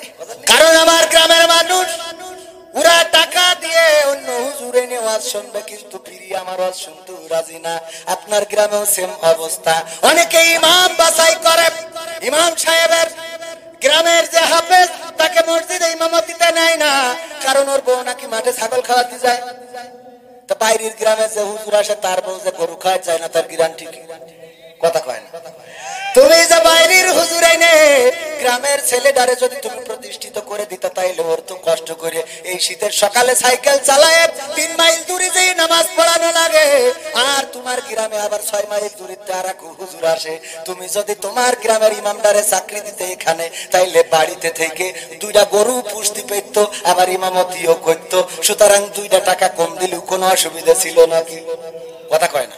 এই মাইন্ডসেট আমাদের নেই যে আমাদের গ্রামের লোকের ছেলের ইমামতি দেবো তো বড় লোক হয়ে যাবো। দেবো কেন? ও লিডারি ও করবে কেন? খেলা হবে না, ও দিয়ে খেলা। সত্য বলছি না মিথ্যা বলছি? এই মাইন্ডসেট দূর করার দরকার আছে না? মাইন্ডসেট আপটা দূর করতে পারবেন? গ্রামের যে ইমাম, গ্রামের হাফেজ, গ্রামের কোরআনের খাদেম, তাদেরকে গ্রামের মসজিদে ইমামতি দেবেন যেন কষ্ট করে অন্য দূরে না যেতে হয়। ওগো আমার ভাইরা, এটা যদি করতে পারেন তাহলে আপনার গ্রামের হুজুর আপনার গ্রামেই থেকে গেল। সুবহানাল্লাহ। ইব্রাহিম আলাইহিস সালামকে যখন আগুনে ফেলবেন, ফেরেশতারা এসে বললেন, ওগো ইব্রাহিম, আপনার এই যন্ত্রণা তো সহ্য করার মতো না। আকাশের ফেরেশতারা কান্না শুরু করে দিয়েছে, গো ইব্রাহিম, যদি আপনি আমাদের অনুমতি দিতেন আপনাকে রক্ষা করতাম। ইব্রাহিম আলাইহিস সালাম বললেন, ও তোমাদেরকে কি আল্লাহ পাঠিয়েছে নাকি? বলল, না, আল্লাহর কাছ থেকে অনুমতি নিয়ে এসেছি, আল্লাহর কাছে বলেছিলাম, আল্লাহ যদি সহযোগিতা করতে পাঠাতে যেতে পারতাম। আল্লাহ বললেন, যাও ইব্রাহিমের কাছে শুনে নিবা, যদি সে হেল্প করতে বলে তাহলে করবা, তাই আপনার কাছে অনুমতি প্রার্থনা করছি। আল্লাহর নবী ইব্রাহিম আলাইহিস সালাম বললেন, ওগো ফেরেশতারা, তোমরা ফিরে যাও, তোমরা ফিরে যাও সেই রবের কাছে, যেই রবের কাছ থেকে তোমরা এসেছো, সেই রব আমার অবস্থা আরো তোমাদের থেকে বেশি ভালো জানে। জানে না জানে? আল্লাহ কি বললেন, ইয়া নারু কুনি বারদাম ওয়া সালামান আলা ইব্রাহিম। আল্লাহ বললেন, ওগো আগুন, তোমাকে আমি বলে দিচ্ছি, শোনো, তুমি আমার ইব্রাহিমের জন্য ঠান্ডা আরামদায়ক শীতল হয়ে যাও। আর ইব্রাহিমের জন্য আগুনটা তখন ঠান্ডা আরামদায়ক শীতল হয়ে গেল। বলেন সুবহানাল্লাহ। যখন ইসমাইল পানির জন্য ছটফট করছিলেন, হাজরা আলাইহিস সালাম একবার সাফাতে ওঠেন আর একবার মারওয়া পাহাড়ে ওঠেন। সাফার মারওয়া দৌড়াদৌড়ি করলেন কয়বার? 7বার দৌড়াইলেন। হঠাৎ মনে পড়ে গেল, আমার সন্তান এতক্ষণ বেঁচে আছে নাকি মারা গেল নাকি। দৌড়ে এসে দেখে সন্তান লাথি দিচ্ছে আর সেখান থেকে পানি বের হচ্ছে। আল্লাহ রাব্বুল আলামিন ইসমাইল আলাইহিস সালামের পানির ব্যবস্থা করে দিয়েছে না দেয় নাই? ছুরি চালিয়েছে ইব্রাহিম আলাইহিস সালাম, ছুরির এত ধার চেলে দিয়েছে, পাথর কেটে দ্বিখণ্ডিত হয়ে গেছে, কিন্তু সেই ছুরি চালায়ে ইসমাইলের গলাটা কাটতে পারে নাই, কারণ রক্ষা করেছেন কি? আবার তুর পাহাড়ে মুসা আলাইহিস সালাম যখন আল্লাহকে দেখতে চাইলেন, আল্লাহর নূরের ঝলকানিটা দেখালেন, আর সাথে সাথে তুর পাহাড় পুড়ে কয়লা হয়ে গেল। মুসা আলাইহিস সালাম পুড়েছিলেন নাকি? না, পড়েন নাই। তুর পুড়ে ছাই হয়ে গেল, মুসা আলাইহিস সালাম পড়লো না। এমন ভাবে আল্লাহ রাব্বুল আলামিনকে যারা চেয়েছে, আল্লাহকে যারা খুঁজেছে, তারা আল্লাহকে পেয়েছে, আর যারা চায় নাই তারা আল্লাহকে কখনো পায়। কথা কয় নাই? পাইছে? আল্লাহকে চাইব অন্তর থেকে। আল্লাহ রাব্বুল আলামিন যদি কারো অভিভাবক হয়ে যায়, তার টেনশনের কিছু নাই। উদাহরণ দিয়ে একটা, রয়্যাল বেঙ্গল টাইগার ফাঁকা মাঠের মধ্যে একটা গরু পেয়ে তাড়া করেছে ধরার জন্য। গরু দৌড়ায়, টাইগারও দৌড়ায়। দৌড়াইতে দৌড়াইতে গরু দেখে এক জায়গায় নরম কাদা আছে, ওই কাদার মধ্যে ঝাঁপ দিয়েছে। আর বাঘও ঝাঁপ দিয়েছে, কিন্তু বাঘের দৌড়টা এত বেশি ছিল যে ও গরু রেখে আরো 3 হাত সামনে যেয়ে পড়েছে কাদার মধ্যে। গরু যেখানে পড়েছে 3 হাত সামনে যেয়ে পড়েছে বাঘ। পড়ার পরে এখন বাঘ যত ছটফটা করছে তত আটকে যাচ্ছে। গরু ছটফট না করি চুপচাপ বসে আছে, বসিতে জাবর কাটাছে। বাঘ বলতেছে, আসলেই তো তুই বলো। বলছে, কে? বলছে, এই বিপদে পড়িয়া যায়, পাগল মুড়িদেরা বোঝে না, এই টাকাগুলো দিয়ে ওরা গাঁজা কিনে খায় রে। ঠিক না বেঠি? যত সব ভণ্ড পীরে দিচ্ছে ধোকা অবিরত, আল্লাহ রাসূল বলে তাদের কাছে হচ্ছে না তো। কেউ বা মাজার খুলে শামিয়ানা তুলে ব্যবসা করে, কেউ বা মাজার খুলে শামিয়ানা তুলে ব্যবসা করে। গরিব দুঃখী পায় না খাবার, টাকার বস্তা বাবার ঘরে। তোমাকে জাগতে হবে, তোমাকে থাকতে হবে, এ সমাজে ভাঙতে হবে, নতুন সমাজ আনতে হবে। কত খুনি সন্ত্রাসীরা বাইরে ঘরে পীরের বেশে, কোরআনের পাখি যারা বন্দী তারা খাতার দেশে। আছে না নাই? মামুনুল হক, আরে শাইখুল হাদিস আল্লামা আজিজুল হকের সন্তান, সেই সুবাদে তার কিছু স্পেশাল সুবিধা পাওয়ার দরকার ছিল না? ছিল না? আমার পরিমণি, দূর আমার পরিমণি না, ধরেন আমাদের দেশের পরিমণি, সে যখন ধরা খায় তখন তার হাতে হ্যান্ডকাপ আছে, তার হাতে ভয় আছে। কোথায় হ্যান্ডকাপ বরং হাতে মেহেদি দিয়া গোরে, মেহেদি দিয়ে বের হয়। আর আমার আলেমেরা যখন ধরা খায় তখন সুস্থ মানুষ যখন গিয়েছিল তখন সুন্দর করে হাতটা এরকম করে দেখিয়ে হাসি দিয়েছিল, কত সুন্দর। সেই মানুষটা যখন বের হয় তখন ওই হাতে লাঠিটা জুটে যায়, কারণ তার সোজা হওয়ার জন্য লাঠি ছাড়া আর কোনো উপায় থাকে না, থাকে না, থাকে না রে। ঠিক না বেঠে? এই জন্য বলেছি কত খুনি সন্ত্রাসীরা বাইরে ঘরে বীরের বেশে, কোরআনের খাদেম যারা বন্দি তারা খাসার দেশে। কোথাও বিনা বাধায় যায় না বলা হকের কথা, কোথাও বিনা বাধায় যায় না বলা হকের কথা। রক্ত দিয়ে কেনা এটা কেমন স্বাধীনতা? তোমাকে জাগতে হবে, তোমাকে থাকতে হবে, এ সমাজ ভাঙতে হবে, নতুন সমাজ জাগার দরকার আছে না নাই? 1952 সালে যখন বাংলাদেশের মানুষ জেগেছিল, এই ফেব্রুয়ারি মাস আর কয়দিন পরে আসছে 21শে ফেব্রুয়ারি। 21শে ফেব্রুয়ারিতে শহীদ মিনারে যাব আর ফুল দেব, দিয়ে আমরা শ্রদ্ধা জানাবো। ওখানে জুতা পায়ে দিয়ে আমরা কেউ উঠবো না, ঠিক না বেঠিক? এই হলো শ্রদ্ধা। আর আবার ছেলের ইংলিশ মিডিয়ামে পড়াবো, বাংলা ভাষা এত ভালো বাসি রে যে আমার ছেলে ইংলিশ মিডিয়ামে পড়ে আর আমি 21শে ফেব্রুয়ারি পালন করে বেড়াই। ওইখানে যদি কোনো আলেম হঠাৎ করে স্যান্ডেল পাই দিয়ে উঠে যায় তাইলে তার আর উপায় নাই, উপায় নাই রে, ঠিক না বেটি? তবে আমি এই কথা বলি, যা করেন করেন, অসুবিধা নেই। সেই জাতি বুকের তাজা রক্ত ঢেলে দিয়ে 1952 সালে মায়ের ভাষা এনেছে, যেই জাতি বঙ্গবন্ধুর ডাকে সাড়া দিয়ে 1971 সালে 9টি মাস লড়াই করে সংগ্রাম করে স্বাধীনতার মহান স্থপতির মান রেখেছিল, বাংলাদেশটা স্বাধীন করে দিয়েছিল, স্বাধীনতা সার্বভৌমত্ব রক্ষা করেছিল, বাংলাদেশের মানুষ প্রমাণ করে দিয়েছে বুকের তাজা রক্ত ঢেলে দেব রে, কিন্তু মায়ের ভাষার অধিকার ছেড়ে দেব না। বুকের তাজা রক্ত ঢেলে দেব কিন্তু দেশের স্বাধীনতাকে অক্ষুণ্ণ রেখে দেব। বুকের তাজা রক্ত ঢেলে দিতে কার্পণ্য বোধ করব না, কিন্তু আমার মাতৃভূমির 1 ইঞ্চি মাটি ছেড়ে দেব না। যেই জাতি এমন সিদ্ধান্ত নিতে পারে সেই জাতিকে আর একটা সিদ্ধান্ত নিতে হবে, সেটা হলো কোরআনের জন্য যদি ডাক আসে, দ্বীনের জন্য যদি ডাক আসে, ইসলামের জন্য যদি ডাক আসে, আল্লাহর দ্বীন আল্লাহর জমিনে প্রতিষ্ঠিত করার জন্য যদি ডাক আসে, সেই ডাকে সাড়া দিয়ে রাজপথে থেকে যদি বুকের তাজা রক্ত ঢেলে দিতে হয়, বুকের তাজা রক্ত ঢেলে দিয়ে সুপ্ত জমিনকে লাল করে দেব, সুপ্ত জমিনকে জাগ্রত করে দেব, সবুজ জমিনকে লাল করে দেব। বুকের তাজা রক্তে যদি সাগর হয়ে যায়, সেই সাগরের সাঁতারে কেটে কেটে একটি রক্তাক্ত তাওহীদি কালেমার পতাকা, বিপ্লবী ইসলামী কালেমার পতাকা বাংলার জমিনে উড়ানোর জন্য কে কে প্রস্তুত আছেন? 2টা হাত দেখতে চাই।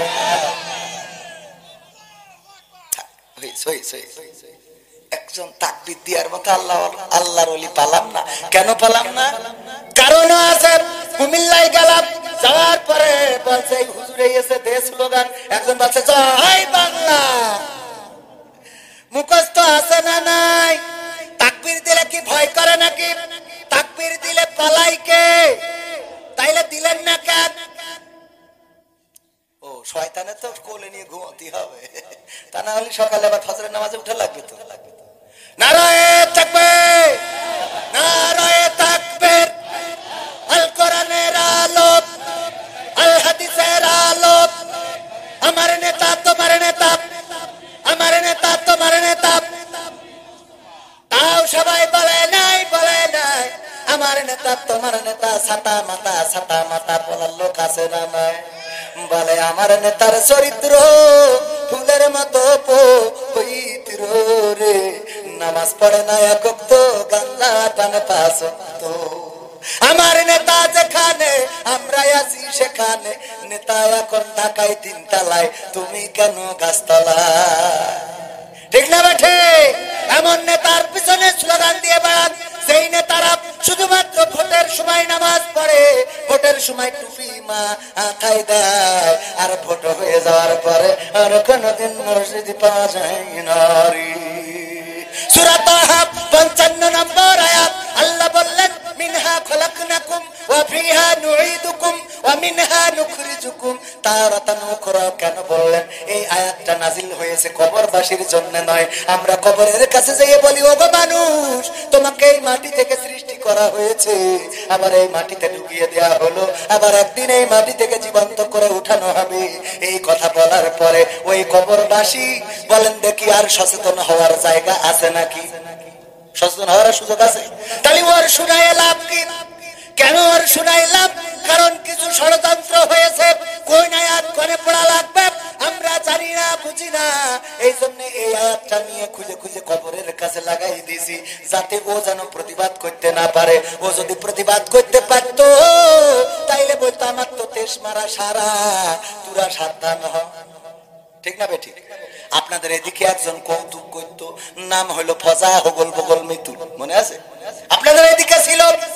আবেদাকে বলতেছে, আবেদা তোর জন্য আমি জীবন দিতে জানি, তোর জন্য মরতে জানি, তোর জন্য আমি প্রাণ উৎসর্গ করে দেবো, কোনো আপত্তি নেই, তোর এত ভালোবাসি। আবেদা বলছে যদি সত্যি তাই হয়, ওই যে ট্রেনটা আসছে ওর নিচে যেয়ে মাথাটা দাও। বলছে আবেদা মাথা দিয়া তো কোনো ব্যাপার না, তোর জন্য জীবন দেবো, কইছি দিতে পারবি। আমি যে মাথা দেবো ট্রেনে দ্বিখণ্ড করে চলে যাবে, আমার নেটওয়ার্ক শেষ। এরপরে মানুষ বলবে কেন সে ট্রেনের তলে মাথা দিয়েছে? আবেদার ভালোবাসার কারণে। তোমার নামে হবে মামলা, পুলিশে এসে ধরে নিয়ে যাবে, রিমান্ড হবে, ফাঁসির রায় হবে। তোমার যখন ফাঁসি দিয়ে মেরি ফেলবে, আমি কান নিয়ে বাঁচবো। চিন্তা না করি পারা যায়? ওর রিমান্ডে নিয়ে ফাঁসি হলি, আবেদার ফাঁসি গেলে ও কান নিয়ে বাঁচবে, তা ট্রেনে কাটা পড়লো কাটা। বুঝা গেছে না আমাদের অবস্থা? আরে বন্ধুরা, আমাদের অবস্থা হলো আমরা এমন জায়গায় বলি গো, সেই জায়গা থেকে প্রতিবাদের কোনো সুযোগ নাই। ভাইজানেরা আমার, ওই জায়গায় ওই কবরবাসী প্রতিবাদ করতে পারে না।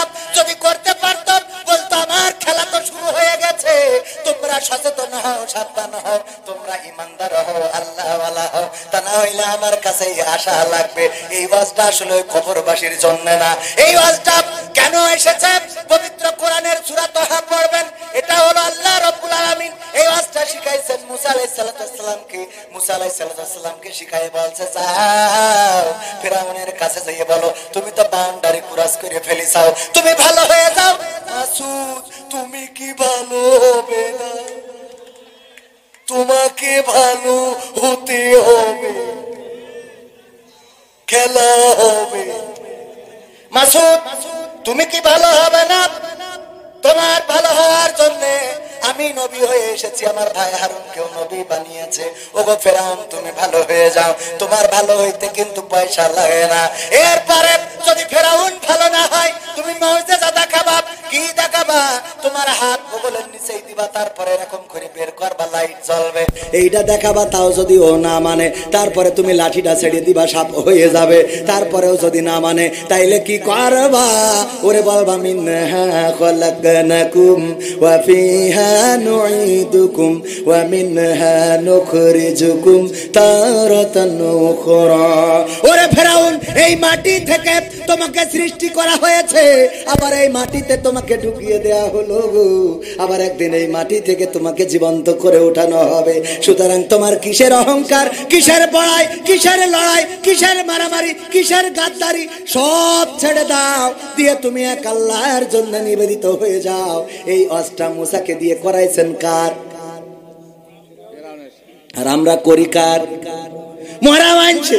যেই ওয়াজটা সবচেয়ে কড়া জায়গার, সেই ওয়াজটা সবচেয়ে নরম জায়গায় রে। সূরা তাহা পড়ি দেখে যদি মিথ্যে বলি, পরে আবার দাওয়াত দিয়ে নামে আবার আসবেন। পড়ি দেখে এই ওয়াজটা কার কাছে করা লাগবে? ইঞ্জিনিয়ার শফিকুল ইসলাম, সুদখোর এই গ্রামের সবচেয়ে বড়, ওর কাছে যাই বলা লাগবে মিনহা খলাকনাকুম ওয়া ফিহা নুঈদুকুম ওয়া মিনহা নুখরিজুকুম তারাতান উখরা। ওগো ডক্টর শফিকুল ইসলাম, ওগো ইঞ্জিনিয়ার শফিকুল ইসলাম, কেন সুদ খাও? সুদ খাওয়া ছেড়ে দাও। এই মাটি থেকে তোমাকে সৃষ্টি করা হয়েছে, মাটিতে ঢুকানো হবে, আবার মাটি থেকে জীবন্ত করে উঠানো হবে। এইটা পড়া লাগবে মেম্বারের কাছে। ওগো মেম্বার, আমাদের বিধবা ভাতার কাট কেন শালীর নামে দিয়ে দিয়েছ? তোমার তো একদিন কি মরা লাগবে। কবরে যাওয়া লাগবে, আবার কবর থেকে উঠা লাগবে, এই ওয়াজটা করা লাগবে। চেয়ারম্যান সাহেবের ওগো চেয়ারম্যান সাহেব রাস্তা দিল করার জন্য, কেন কেটে গেল গো? মিনহা খলাকনাকুম ওয়া ফিহা নুঈদুকুম ওয়া মিনহা নুখরিজুকুম তারাতান উখরা। এই ওয়াজটা করা লাগবে এমপির কাছে। ওগো এমপি আমির হামজা, তার তো কোর্ট রায় দিয়েছে, তারপরেও কেন তার মাহফিল করতে দেয়া হবে না? মিনহা খলাকনাকুম ওয়া ফিহা নুঈদুকুম ওয়া মিনহা নুখরিজুকুম তারাতান উখরা। এই ওয়াজটা করতে হবে মন্ত্রীর কাছে, কিন্তু এই ওয়াজ আপাতত প্রধানমন্ত্রীর কাছে করার দরকার নেই, আরো 5 বছর যাক তারপর করলে হবে। ঠিক আছে তো বাজান? কোরআন পড়তে ভালো লাগে, কোরআন শুনতে ভালো লাগে, কোরআন জানতে ভালো লাগে, কোরআন মানতে ভালো লাগে। কোরআন পড়তে ভালো লাগে, কোরআন শুনতে ভালো লাগে, কোরআন জানতে ভালো লাগে, কোরআন মানতে ভালো লাগে না। নামাজেতে পড়লে কোরআন মনটা শীতল হয়, চারির তেলাওয়াত শুনিলে প্রাণ জুড়িয়ে যায়। নামাজেতে পড়লে কোরআন মনটা শীতল হয়, চারির তেলাওয়াত শুনিলে প্রাণ জুড়িয়ে যায়। সেই কোরআনের ব্যাখ্যা দিলে কলিজাতে আগুন জ্বলে, সেই কোরআনের ব্যাখ্যা দিলে অন্তরেতে আগুন জ্বলে, বিরোধিতাও চলে কেন তা জানি না। কোরআন পড়তে ভালো লাগে, কোরআন শুনতে ভালো লাগে, কোরআন জানতে ভালো লাগে, কোরআন মানতে ভালো লাগে। কোরআন পড়ে অনেক লোকে শুরু করে দিন, তারাই আবার চাই না দেশে কোরআনের আইন। আছে না নাই? সকালবেলা উঠে কোরআন খোঁজে, আছে না নাই? জায়নামাজ খোঁজে, আছে না নাই? তাসবিহ খোঁজে, আছে না নাই? তারাই আবার কোরআনের আইন চায় না। তাইলে কেমন কোরআন পড়ে আমার বুঝিয়া আসে না রে। ঠিক আছে বাজার? কোরআন পড়ে অনেক লোকে শুরু করে দিন, তারাই আবার চাই না দেশে কোরআনের আইন। এটা যে কেমন নীতি, তাই তো এ দুর্গতি করছে মোদের ক্ষতি, কেন তা বুঝি না। কোরআন পড়তে ভালো লাগে, কোরআন শুনতে ভালো লাগে, কোরআন জানতে ভালো লাগে, কোরআন মানতে ভালো লাগে। এবার বলি, আছে না? কোরআন বুকে চুমু খাওয়ার লোকের নাই অভাব, সেই কোরআনের বিরোধিতা আবু জাহেলের স্বভাব। কোরআন বুকে চুমু খাওয়ার লোকের নাই অভাব, সেই কোরআনের বিরোধিতা আবু লাহাবের স্বভাব। মানবা সুবিধা মতো তাই এই বুকে ক্ষত, দেখলে এমন কিছু সইতে পারি না। কোরআন পড়তে ভালো লাগে, কোরআন শুনতে ভালো লাগে, কোরআন জানতে ভালো লাগে, কোরআন মানতে ভালো লাগে। আছে না নাই? কথা কি সত্য না মিথ্যা? এমন মানুষ আছে না নাই? কিন্তু আমাদের কথা হলো, আমাদের কথা হলো কোরআনের সাথে যারা করবে দ্বন্দ্ব, তাদের সাথে কবু হবে না আপোষ। কথা কয় না? কোরআনের সাথে যারা করবে দ্বন্দ্ব, তাদের সাথে কবু হবে না আপোষ। কোরআনের সাথে যারা করবে দ্বন্দ্ব, তাদের সাথে কবু হবে না আপোষ। জেল জুলুম হলেও হবে, জেল জুলুম হলেও হবে, বিবেকের কাছে তবু রব নির্দোষ। আমার রবের কাছে রব নির্দোষ, মহান প্রভুর কাছে রব নির্দোষ। কোরআনের সাথে যারা করবে দ্বন্দ্ব, তাদের সাথে কবু হবে না।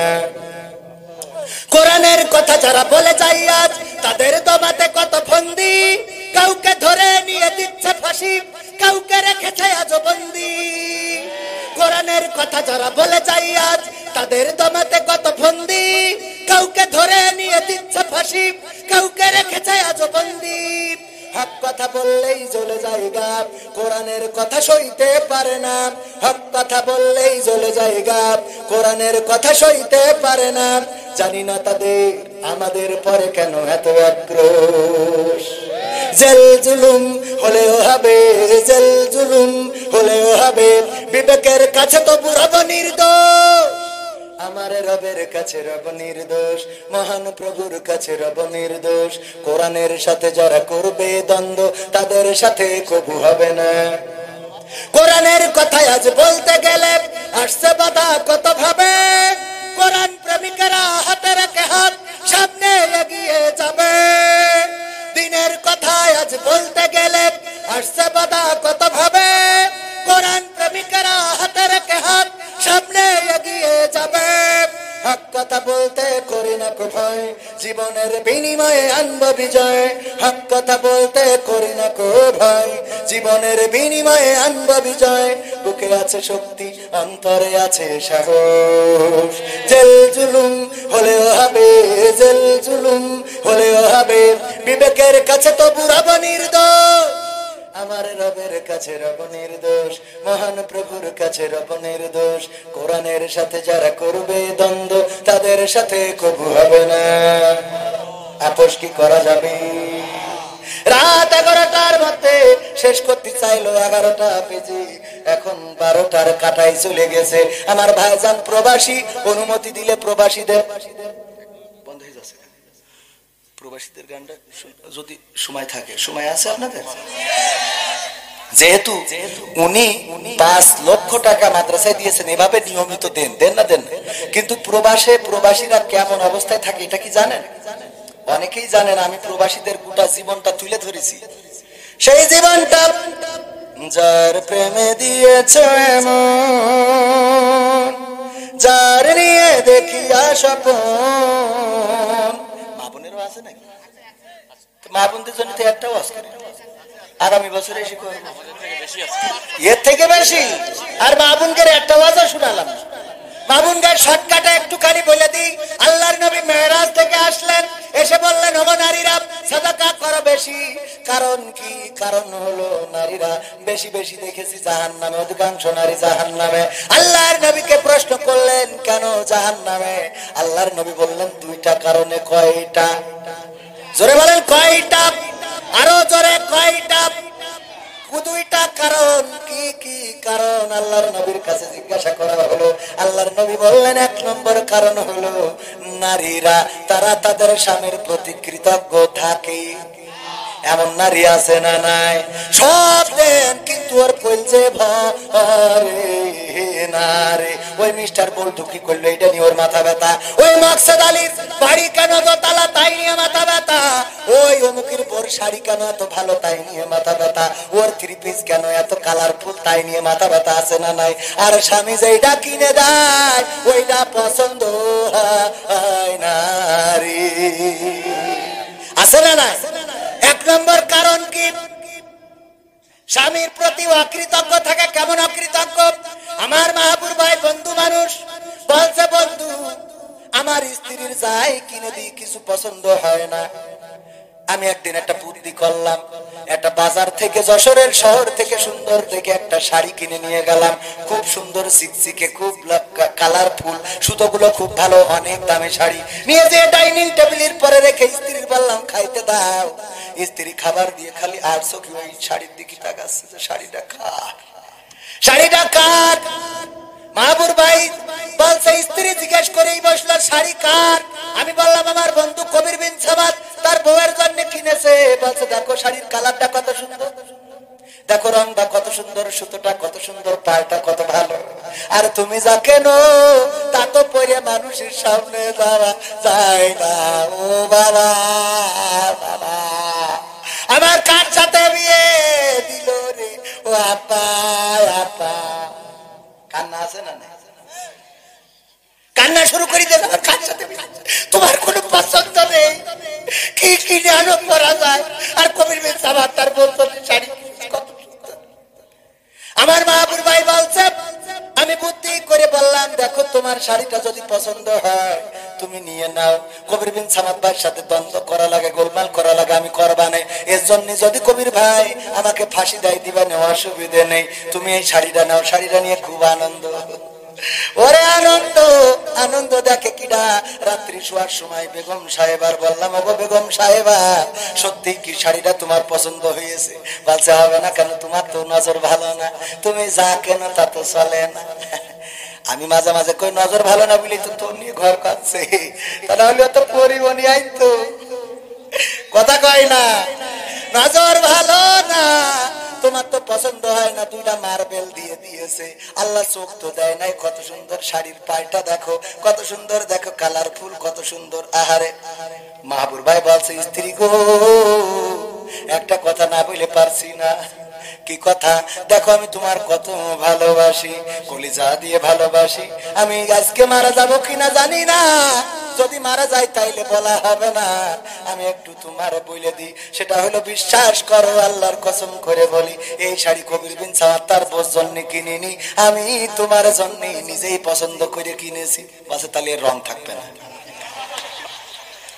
তাহলে এর রং থাকবে না, তার মানে অকৃতজ্ঞ হইতেই আছে না নাই? এক নম্বর কারণ, আমার মা বোনেরা পর্দার অন্তরালে যারা আছেন, স্বামী সারাদিন কষ্ট করে, বিদেশের কথা গতকালও বলেছি, প্রবাসে যারা কষ্ট করে, উনি তো আমেরিকায় থাকে, আসলে আমেরিকায় সবাই কিন্তু সুখে নেই, সবাই সুখে আছে, প্রবাসেতে সবাই সুখে নেই, কেউ ড্রাইভিং করে, কেউ বা কনস্ট্রাকশনের কাজ করে, কেউ বা রাস্তায় রোদে পুড়ে কাজ করে। আমি সেই দিন কয়েকদিন আগেও কাতারে গেলাম, যাওয়ার পরে একজন ছুটে আসলো প্রবাসী, বললো ভাই আমি আপনার সাথে একটা সেলফি উঠাবো। আমি বললাম আপনি উঠান, আমিও একটা আপনার সাথে উঠাবো। বললো ভাই আমি আপনার সাথে উঠাই, কিন্তু আপনি আমার সাথে উঠাবেন না। আমি বললাম কেন? আপনার একটা ছবি আমি নিতে চাই। উনি বললেন না আমি উঠবো না, আমি এই ছবি উঠবো, আপনার সাথে আমার ছবিটা রেখে দেব, যেন বলতে পারি কবির বিন সাওয়াদের সাথে আমার দেখা হয়েছিল। আমি বললাম আমার সাথে কেন উঠবেন না? কই ভাই আমার অবস্থা তো দেখেছেন, আসলে অবস্থাটা ছিল এমন, গায়ের জামাটা এত ছেঁড়া, এত ময়লা, এত খারাপ, যেই জামাটা আমার দেশের কোনো ফকিরও গায়ে পরবে না, যেই প্যান্টটা পরা ছিল এত ছেঁড়া, কোন নায়িকা ছাড়া ওই প্যান্ট পরবে না, পায়ের জুতাটা ছিল এত ছেঁড়া যে আমার দেশের ওই কেটো মুস্তান ছাড়া কেউ পরবে না। এরা আবার ছিঁড়া ছুটো পরে, ঠিক না বেঠি? আমার ভাইরা এই ময়লা কাপড়, ময়লা জামা, ময়লা প্যান্ট, ময়লা জুতা, আর চেহারাটা কত মলিন, এই কষ্ট করে করে দেশে টাকা পাঠায়, আর আমার মা বোনেরা শৈল উপায় যে ব্যাংকের টাকা তুলে নিয়ে কসমেটিকের দোকানে যাইয়ে ওরে বাবা, বুঝা গেছে? আমি দোকানে গেলাম, বললাম ভাই ফেয়ার এন্ড লাভলি দেন, বলছে কোনটা নেবেন, আসল না নকল? বললাম আসলটা দেন। 5 কোটি টাকা তো একেবারে কম পাইনে, দেন আসলটা। হঠাৎ করে দুইটা মহিলা কাস্টমার এসে বলছে হুজুর সরিয়ে যান। আমি সরিয়ে যাবো, তা ফেয়ার এন্ড লাভলি দেওয়া লাগবে না? বলছে আপনি মাখবেন কানে, মুখি তো সব দাড়ি। হ্যাঁ, আমি বলছি আমার মুখি দাড়ি তো আমার বউ তো দাড়ি উঠে, আমি না মাখি আমার বউ মাখবে না, আর আমি মেখেও দেখেছি এত বেশি পরিষ্কার হওয়া যায় না, আমি না হয় খেয়ে দেখবেন, দাও ফেয়ার এন্ড লাভলি। বলছে হুজুর সরিয়ে দাঁড়ান, মহিলা মানুষের সাথে যদি ঘেঁষা লাগে তাহলে গুনাহ হবে না। হাদিস দেবো আমি, ও আমার সহ্য না করি পারবে? সত্য না মিথ্যা? ওই প্রবাস থেকে দিনের পর দিন কষ্ট করে স্বামী টাকা পাঠায়, আর এই টাকা নিয়ে টাঙ্কি মারে, এর সাথে ওর সাথে সিনাক্সে যায়, মোটর সাইকেলের পিছনে ওইটা দাওয়ারের সাথে গৌরী রে। আমার মা বোনেরা এই কাজগুলো করা যাবে। 2 নম্বর কারণ কি বলবো? একটা বললাম তাই সহ্য করতে পারছে কিনা? আবার পুরুষরাও তো অত ভালো না, এগেরও দোষ আছে। একজন শুনেছে যে ওই স্ত্রী যদি নামাজ না পড়ে তা স্বামী জাহান্নামে যাবে, ও বাড়িতে যেতে বলবার চাই ওঠ, তা বলছে কে? বলছে ওঠ নামাজ পড়তে হবে। কেন? তা বলছে হুজুরের কাছে শুনলাম যে যদি স্ত্রী নামাজ না পড়ে তাহলে স্বামী জাহান্নামে যাবে। তা বলছে তা অসুবিধা, তো অসুবিধা না, তুই নামাজ না পড়লে আমি জাহান্নামে যাবো, অসুবিধা না মানে? তা বলছে তুমিও তো নামাজ পড়ো না। বলছে আমি পড়িনি, আমার জন্য আমি জাহান্নামে যাবো, অসুবিধা তোর জন্য যাবো কে? তোর জন্য যাওয়ার মধ্যে ওইটা উঁচু করে বলছে শীতের রাত ডিস্টার্ব করি না, গরম কালে পড়বো। কে গরম কাল? আজকে আজ না তাহলে কালকে, কে কালকে? তাই সেখানে উঁচু করে তুই আমার বউ, আমার কথা শুনবি, কার কথা শুনবি রে? জোর করে উঠায় উজু করে এসে সিটি কাটে বলো এখন রাত 12টার সময় কেন নামাজ কয় রাকাত পড়বো কি নিয়ত কি সূরা পড়লে দাও বলছে যাই পড় তো বলছে এত আস্তে কান করে কর তুমি করো এক কাজ করো সামনে দাঁড়াও তুমি মামতি করো আমি পিছনে থাকছি বলছে ওরকম করিস না যাই পড় বলছে যাই পড় না তুমি মামতি করো আমি পড়ছি পিছনে বলছে ওই কাল খেতে পয়সা নেই হয়ে গেছে এমন করো আসে না নাই ইরাও খারাপ কম না আমার আব্বা বলতো বাস করে গেছে যে ওগো নারীরা রহিম আলাইহিস সালাম তার স্বামীর চুল দিয়ে পা মুছাই দিয়ে তারপরে ঘুমাইতো ওগো নারীরা তোমরা যদি পারো স্বামীর চুল দিয়ে পা মুছাই দিও সওয়াব আছে আমাদের মাহমুদুল হাসান জিয়াদি বলতো যদি কেউ মহব্বতের সাথে আল্লাহর নবীর হাদিস আমি এটা কোনো পাই নাই থাকতেও পারে কোন স্ত্রী যদি স্বামীর মহব্বতের সাথে মাথায় হাত বুলাই দেয় খুব সুন্দর করে হাত বুলাই দেয় মাথায় যত চুল আছে সেই চুলের সমপরিমাণ সওয়াব তার আমলনামায় লেখা হবে এই শুনে নাকি টাকলা মুরাদের বউ সিটি দিয়ে তাহলে আমার উপায় কি হবে কারণ আমার বড় মাথায় আমার স্বামীর মাথায় তো মাল একটাও নেই বোঝেননি সংবিধানে রাষ্ট্র ধর্ম ইসলাম আছে বলে তোমার কেন জ্বলে রে বন্ধু তোমার কেন জ্বলে শয়তানে জ্বলে কি আগুন তোমারই বগলে তোমার কেন জ্বলে রে টাকলা তোমার কেন জ্বলে এ মানে গান ভরা মনের মধ্যে খালি উঠছে আর ফিরে যাচ্ছে এত গান শোনানোর সময় নেই মাঝে মাঝে একটু ওয়াজ না করলেও হয় না কারণ মাহফিলের হক আদায় করতে হয় তাহলে আমার আব্বা বলছে ওয়াজ করেছে রহিম আলাইহিস সালাম চুল দিয়ে পা মুছাই দিত গো নারীরা যদি পারো চুল দিয়ে পা মুছাই দিবা এই ওয়াজ শুনে আপনাদের শৈলকুপার কি গ্রাম জানো গোবিন্দপুর এক নারী যেয়ে তার স্বামীর চুল দিয়ে পা মুছাই দিয়ে তারপর শুয়েছে শুয়ার পরে গন্ধে জ্বালায় বাঁচা যাচ্ছে না ওরে গন্ধ কিসির গন্ধ দুর্গন্ধ পায়খানার গন্ধ খুঁজে খুঁজে দেখে কোন জায়গায় কোন জায়গায় পায় না এক পর্যায়ে স্বামী চুলটা টেনে নিয়ে বলছে তোমার চুলিতেই তো দেখি এই দুর্গন্ধ আসতেছে কারণটা কি কয় কারণ কি করতে পারবো না হুজুর ওয়াজ করেছে যে যদি পারো স্বামীর চুল দিয়ে পা মুছাই দিবা আমি তোমার খালি এই সে মনে করলাম ওয়াজটা আমল করে শুই আমি চুল দিয়ে পা মুছাই দিয়ে শুইছি এর বাইরে আর কিছু জানি না কয় ঘটনা তো ঘটেছে ওই জায়গায় কেন মই মোড়ের মাথায় খেলছিল তাস টাকা দিয়ে তাহলে কি হয় জুয়া খেলা টাকা দিয়ে তাস খেলছে জুয়া খেলছে এটা হারাম না হালাল পুলিশের গাড়ি একটা হরন দিতে দিতে যখন চলে গিয়েছে অমনি দিয়েছে তোর জুতোটা পাই দেওয়ার সময় পাইনি বাস বাগানে কিটা ঝাড়িয়ে তুইলো চটকা এসে চুপচাপ শুয়ে রয়েছে আর ওই মহিলা মুসাই তারপর শুয়েছে পরের দিন যখন আব্বা বাড়ি যাচ্ছে মহিলারা বলছে হুজুর শোনেন ওয়াজ করলেন যে স্বামীর চুল দিয়ে পা মুছাই দিবা ওয়াজ তো ঠিক আছে আমরাও মুছাই দেবো কোনো আপত্তি নেই কিন্তু একটু দয়া করে বলে দেবেন ওরা যেন কলেতে পাড়া ধুয়ে তারপর শুই ঠিক আছে তো আমার ভাইরা এই হলো অবস্থায় আমাদের ওদের কথা কি বলবো 2 নম্বর কারণ হলো তারা বেশি বেশি অভিশাপ দেয় কি দেয় অভিশাপ দেয় এই অভিশাপ দেওয়ার রীতিটা মা বোনদের মধ্যে অনেক বেশি খালি বলে তুমি মরো না কেন তোমার মরণ করে না কেন ছেলের বলে এই তুই মরিস না কেন মেয়ের বলে আল্লাহ তোর মরণ করে না কেন আবার মাঝে মাঝে বলে আজরাইল আসে না কেন আজরাইল চেনে না কেন স্বামীর বলে তুমি মরো না কেন কয়েকদিন আগে একজন মহিলা আমার কাছে ফোন দিয়েছে হুজুর বললাম বলেন বলছে হুজুর গো আমার স্বামী মরে গেছে রে আমি বলছি আমার বিয়ে করা শেষ আমার 2 বাচ্চা এক বউ আর কোন লাইন নেই একটা নিয়ে তাই জ্বালার শেষ নেই রে বলছে না হুজুর বিয়ে করতে বলি না তাহলে কি হুজুর আমার স্বামী মরে গেছে আমি একটা ঝামেলা আমার মনের মধ্যে খুব একটা কষ্ট কিসের কষ্ট হুজুর আমার স্বামী অসুস্থ ছিল আমি প্রায় বলতাম তুমি মরো না কেন তোমার মরণ করে না কেন ওই যে বলতো ওরে ও মরে না আর ও মরে না কেন মরে না আজরাইল কি আমি পারি না আর পারি না আমার স্বামী কেন মরে না আজরাইল কি চিনে নাই আমার স্বামী রে গো আমার স্বামী কেন মরে না আছে না গান আমি পারি না আর পারি না আমার স্বামী কেন মরে না আজরাইল কি চিনে নাই আমার স্বামী রে গো, আমি পারি না আর পারি না।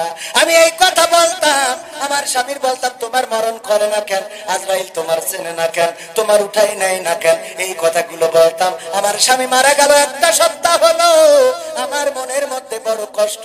আমার কথার কারণেই কি স্বামী মরেছে নাকি তার হায়াত শেষ হয়ে গেছে তাই মরেছে?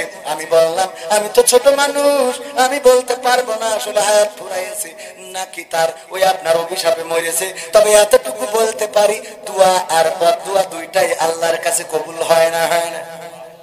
দুইটাই কবুল হয়। সুতরাং হায়াত ফুরাইয়াও থাকতে পারে, আবার আপনার অভিশাপও লাগতে পারে। আমার নারীরা আপনাদের সাবধান করে দিয়ে বলতে চাই, দয়া করে এমন কোন অভিশাপ দিবেন না যেটা আল্লাহ যদি কবুল করে নেয় তাইলে আপনার বড় ক্ষতি হয়ে যাবে না, যাবে না, যাবে না, যাবে না। সুতরাং এই অভিশাপ দেওয়া থেকে বিরত থাকতে হবে, আর অকৃতজ্ঞ থাকা যাবে না। স্বামীরা কষ্ট করে, আমার ইউটিউবার ভাইরা রাতের পর রাত জাগে, মাসের পরে মাস দৌড়ায় বেড়ায়, কত কন্টেন্ট, কত ভাবে কত মানুষের কথা শোনে, কত মানুষের গালি শোনে। এই ক্যামেরা লাগানোকে কেন্দ্র করে কত জায়গায় দেখেছি শ্রোতারা উঠে বকাঝকা শুরু করে, ক্যামেরা ভাই, আর ওরা চুপচাপ থাকে। কারণটা কি? কারণ ঘরে আছে স্ত্রী, ঘরে আছে সন্তান, সারাদিন কষ্ট করে, সারা রাত কষ্ট করে, যে ইউটিউবে ভিডিও ছাড়ার পরে কিছু আর্নিং আসবে, কিছু অর্থ ইনকাম হবে, সেটা দিয়ে স্ত্রীর শাড়ি কিনে দেব, সন্তানের জামা কিনে দেব, স্কুলের বিল শোধ করব। নিজের গায়ের জামা, নিজের পরনের কাপড় কোনোদিন নতুন পরে না। পুরানো মার্কেট গুলোতে গেলে পুরানো থ্রি পিস কোনোদিন পেয়েছেন নাকি? কিন্তু পুরানো শার্ট আছে না নাই? ছেলেদের জুতা ছাড়া মেয়েদের কোনো জুতা পাবেন না। যেই পিতারা, যেই স্বামীরা, যেই পুরুষেরা এত কষ্ট করে পরিবারের জন্য, সংসারের জন্য, সন্তানের জন্য, সেই পরিবারের স্ত্রী যদি সেই স্বামীকে অভিশাপ দেয়, সেই স্বামীর প্রতি অকৃতজ্ঞ থাকে, এর মতো অকৃতজ্ঞ আর কেউ হইতে পারে? আর কেউ হইতে পারে? আল্লাহর নবীর একটা হাদিস, আল্লাহর নবীর কন্যার জীবনের একটা ঘটনা শুনায়ে শেষ করে দেব। সেটা হলো আল্লাহর নবীর কন্যা ফাতেমা রাদিয়াল্লাহু তাআলা আনহা। সন্তান, দুইটা সন্তান, নাম কি? হাসান এবং হুসাইন রাদিয়াল্লাহু তাআলা আনহু। 3 দিন ধরে বাড়িতে কোনো খাবার নাই, পেটের মধ্যে কোনো দানা পানি পড়ে নাই, কান্নাকাটি শুরু করে দিয়েছে। ও গো মা, আর কত না খেয়ে থাকবো গো মা, বড় কষ্ট হয়। মা বললেন, তোমরা বারবার কেন আমাকে ডিস্টার্ব করো? তোমাদের বাবাকে কি চোখে দেখো না? তোমাদের বাবাকে বলতে কেন পারো না? কেন বারবার আমাকে বলো? আমাকে কেন তো তোমাদের চোখে পড়ে? আমাকে কেন জ্বালাও তোমরা? এই কথা বলার পরে আলী রাদিয়াল্লাহু তাআলা আনহু 3 দিন ধরে মক্কার মদিনার গলিতে গলিতে ঘুরে বেরিয়েছেন, কিন্তু কোথাও কোনো কাজের ব্যবস্থা করতে পারেন নাই। ওই দিনও খালি হাতে ফিরছিলেন, না সন্তানের জন্য, না স্ত্রীর জন্য, কারোর জন্য কিছু আনতে পারেন নাই। যখন গেটের কাছে এসেছে, এমন একটা কথা শুনে গেট থেকে আলী রাদিয়াল্লাহু তাআলা আনহু চলে গেছেন। ফাতেমা রাদিয়াল্লাহু তাআলা আনহা বললেন, ওগো হাসান হুসাইন, তোমাদের বাবাকে আসতে দেখছিলাম, কোথায় গেল আবার? বলল, যখন তুমি বলেছো আমাকে কেন বারবার জ্বালাও, তোমাদের বাবাকে কি চোখে দেখো না? এই কথা শুনে বাবা গেট থেকে বের হয়ে গেছে। ফাতেমা রাদিয়াল্লাহু তাআলা আনহা অপেক্ষা করলেন আলী বাড়ি আসবে, না আসলো না। কিছুক্ষণ অপেক্ষা করার পরে চিন্তা করলেন, না জানি অভিমান করেছে, হয়তো না জানি রাগ করেছে। খুঁজতে বের হইলেন, খুঁজতে খুঁজতে যখন কোথাও পেলেন না, আল্লাহর নবীর কাছে যেয়ে বললেন, ওগো নবী গো, আমি আমার স্বামীকে আজকে বড় কষ্ট দিয়ে ফেলেছি। আল্লাহর নবী বললেন, ওগো ফাতেমা, কি কষ্ট দিয়েছো? ওগো বাবা, আজ 3 দিন ধরে বাড়িতে কোনো খাবার নাই, আজকেও খালি হাতে আলী বাড়িতে ফিরছিল। আমি সন্তানেরা যখন ডিস্টার্ব করছিল, জ্বালাচ্ছিল, খাবার দাও, মাগো আর ক্ষুধার জ্বালা হইতে পারি না, তখন বলেছি তোমাদের বাবাকে জ্বালাও, আমাকে আর জ্বালায়ও না। এই কথা বলার কারণে আলী বাড়ি থেকে বের হয়ে গেছে, আর এখন পর্যন্ত ফিরে আসে নাই। আল্লাহর নবী বললেন, ওগো ফাতেমা, শুনে নাও, এই মুহূর্তে যদি আলী মারা যেয়ে থাকে, যদি সাপে কামড় দেয় আর আলী যদি মারা যায়, অথবা বনের বাঘে আলীকে যদি খেয়ে ফেলে, ওগো ফাতেমা, আর তুমি যদি তোমার স্বামী আলীর কাছ থেকে ক্ষমা চেয়ে না নিতে পারো, ওই পরকালের ময়দান, হাসরের ময়দানে আমি নবী মুহাম্মদ, তুমি যে আমার কন্যা ফাতেমা, এই পরিচয়টা হাসরের ময়দানে দেব না। আল্লাহু আকবার বলবেন। একটা সত্য কথা, 3 দিন ধরে খাবার নাই, এই সত্য কথাটা শুধুমাত্র সন্তানদের বলার কারণে আর আলী রাদিয়াল্লাহু তাআলা আনহু অভিমান করার কারণে আল্লাহর নবী নিজের কন্যার পরিচয় দিতে চায় নাই। এবার মা বোনেরা চিন্তা করে দেখেন, স্বামীর সাথে কত ঝগড়া, কত বিবাদ। এই ঈদে নতুন জামা, 3 পিস, আলিফ লাইলা শাড়ি যদি না কিনে দাও, তাইলে তোমার ঈদের কপালে আগুন ধরাবো। দুরূদ ইব্রাহিম পড়েন, আল্লাহুম্মা সাল্লি আলা মুহাম্মাদি وعلى آل محمد كما صليت على إبراهيم وعلى آل إبراهيم إنك حميد مجيد اللهم بارك على محمد وعلى آل محمد كما باركت على إبراهيم وعلى آل إبراهيم إنك حميد مجيد আমার যুবকেরা 4-5টা কাজ আমার করে দিবা। তার মধ্যে 1 নম্বর হলো, বলবো 1 নম্বর হলো নামাজ কাজা করা যাবে, নামাজ কাজা করা যাবে না। 2 নম্বর জামাতে নামাজ আদায় করা লাগবে। আজান হয়ে যাবে, মসজিদে জামাতে চলে যাবেন। আজান হয়ে যাওয়ার পরে যেই যুবকটা সব কিছু ছেড়ে দিয়ে মসজিদে চলে যায়, উজু করে, ওই উজুর পানিটা যেন তার গায়ে মুক্তার মতো ঝকঝক ঝকঝক করতে থাকে, বলেন ঠিক কিনা? আর এমন উজু যারা করে, আল্লাহর নবী বলেছেন পরকালের ময়দানে ওদের চেহারা থাকবে উজ্জ্বল, ওদের হাত থাকবে সাদা, ওদের পা ঝকঝক করতে থাকবে, আর আমি নবী ওদেরকে দেখে দেখে বাছাই করে করে জান্নাতে নিয়ে যাব, বলেন সুবহানাল্লাহ। সুতরাং আমার যুবকেরা, নামাজ কাজা করা যাবে না। নামাজ পড়া যেমন ফরজ, জামাতের সাথে আদায় করাও তেমন ফরজ, জামাতের সাথে আদায় করবেন। 3 নম্বর হলো দাড়িটা শেভ করা যাবে না, শেভ করতে হবে। কি করতে হবে? সংরক্ষণ করতে হবে। দাড়ি কাটা যাবে না রে, দাড়ি রেখে দিতে হবে, দাড়িওয়ালা হয়ে যেতে হবে। দেখেন এখন দাড়ি মুসলমানেরা রাখে না, কিন্তু ভারতের ক্রিকেটাররা একটাও দাড়ি কাটে না, ঠিক না বেঠিক?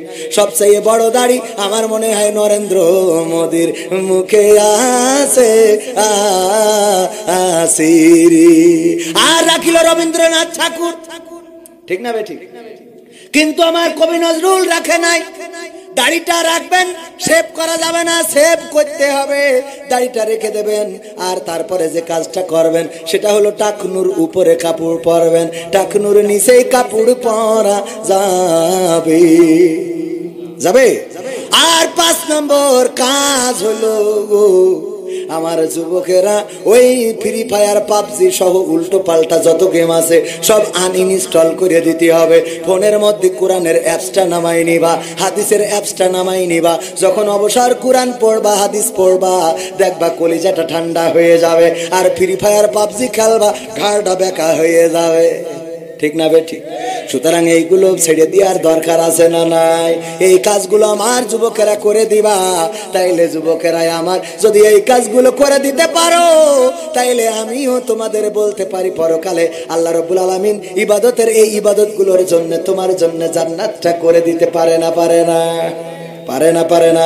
যৌবন কালের ইবাদত আল্লাহর কাছে বড় প্রিয়। আর মা বোনেরা পর্দার মধ্যে থাকবেন, স্বামীর খেদমত করবেন, মা বাবার খেদমত করবেন, শ্বশুর শাশুড়ির খেদমত করবেন, এই কাজগুলো করবেন। এটাই আপনাদের প্রতি আমার নসিহত। এবার যদি বলেন তাহলে মুনাজাত। আলহামদুলিল্লাহি রাব্বিল আলামিন। রব্বানা যালামনা আনফুসানা ওয়া ইল্লাম তাগফির লানা ওয়া তারহামনা লানাকুনান্না মিনাল খাসিরিন। রব্বানা আতিনা ফিদ দুনিয়া হাসানাতাও ওয়া ফিল আখিরাতি হাসানা ওয়া কিনা আযাবান নার। ওগো আল্লাহ, তোমার কাছে খাস করে ফরিয়াদ করি, এই গভীর রাতেও এখনো যারা বসে রয়েছে আল্লাহ, তুমি দয়া করে সকলকে তোমার শাহী দরবারে কবুল করে নাও। ওগো আল্লাহ, আমরা যারা হাত তুলেছি আমাদের জীবনের গুনাহগুলো ক্ষমা করে দাও। জেনে গুনাহ করলাম, না জেনে গুনাহ করলাম, বুঝে গুনাহ করলাম, না বুঝে গুনাহ করলাম, গো আল্লাহ তুমি দয়া করে আমাদের জীবনের সকল গুনাহগুলো ক্ষমা করে দাও। ওগো আল্লাহ, তোমার কাছে হাত তুললেই মনে পড়ে যায় জনম দুঃখিনী মায়ের কথা। মা জননী যাদের নাই তারাই জানে মা হারানোর কত বেদনা। মা শীতের রাতে কত আমাদেরকে টেক কেয়ার করতো গো। আমরা শীতের রাতে মাকে কত কষ্ট দিয়েছি, বিছানা ভিজিয়ে দিয়েছি। মা কোনোদিন রাগ করে তোশকের উপর থেকে ফেলে দেয় নাই, বরং শুকনা জায়গাটাতে রেখে দিয়েছি। এই মা যাদের চিরজনমের মতো বিদায় নিয়ে চলে গেল গো, আল্লাহ মায়ের কবরকে জান্নাতের বাগান বানাইয়া দাও। ও গো আল্লাহ, যাদের বাবা নাই, চিরজনমের মতো বিদায় নিয়ে চলে গেছে গো, আর তো কোনোদিন ফিরে আসবে না, আর কোনোদিন খোকা বলে ডাকবে না, আর কোনোদিন মাথায় হাত বুলিয়ে দিবে না। ও গো আল্লাহ, আমার মতো যারা বাবা হারা, বাবার কবরকে রিয়াজুল জান্নাতে পরিণত করে দাও। বিচারের দিন, হাসরের দিন, বিচার হাসর শেষে জান্নাতে জানো পিতার সাথে মাতার সাথে দেখা হয়ে যায়, সেই তৌফিক তুমি আমাদের দান করে দাও।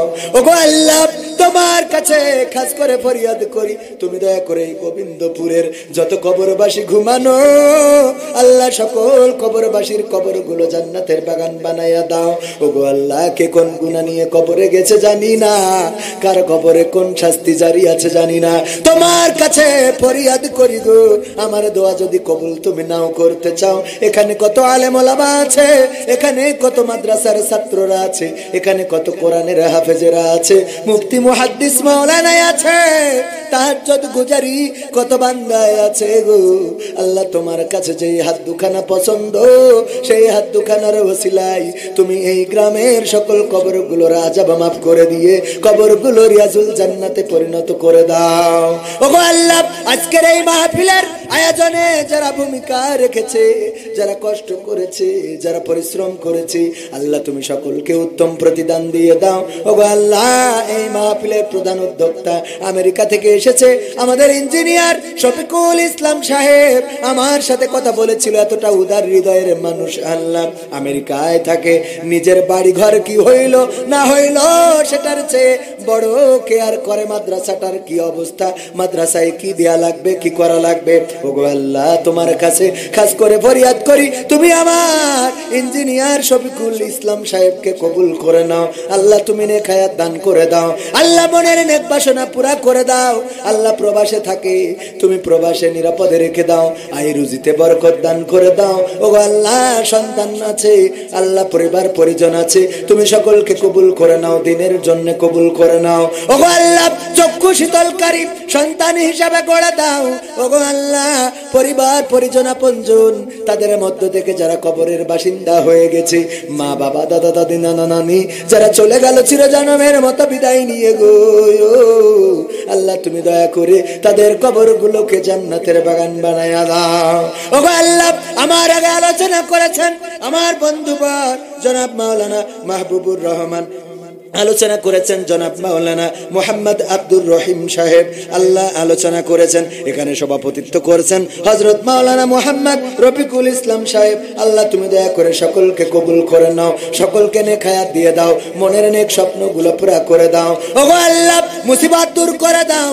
ওগো আল্লাহ, হাত যারা তুলেছে আমার সামনে, পর্দার অন্তরালে মা বোনেরাও হাত তুলেছে, কার মনে কি চাওয়া আছে, আল্লাহ চাওয়াগুলো পাওয়া করে দাও। যাদের কলিজার টুকরা সন্তান আছে, আল্লাহ সন্তানগুলো মানুষের মতো মানুষ বানিয়ে দাও। আল্লাহ, ওরা যেন কোরআনের খাদেম হতে পারে তৌফিক দান করে দাও। আল্লাহ, তোমার নবীর ঘরে মাদ্রাসায় যারা পড়ে গো, আল্লাহ তুমি তাদের কামিয়াবি দান করে দাও। ওগো আল্লাহ, তোমার কাছে খাস করে ফরিয়াদ করি গো, আমাদের পরিবার পরিজনদেরকে কবুল করো, আমাদের আয় রুজিতে বরকত দান করো, ঋণগ্রস্তের ঋণ পরিশোধ করে দাও, অভাবগ্রস্তের অভাব দূর করে দাও।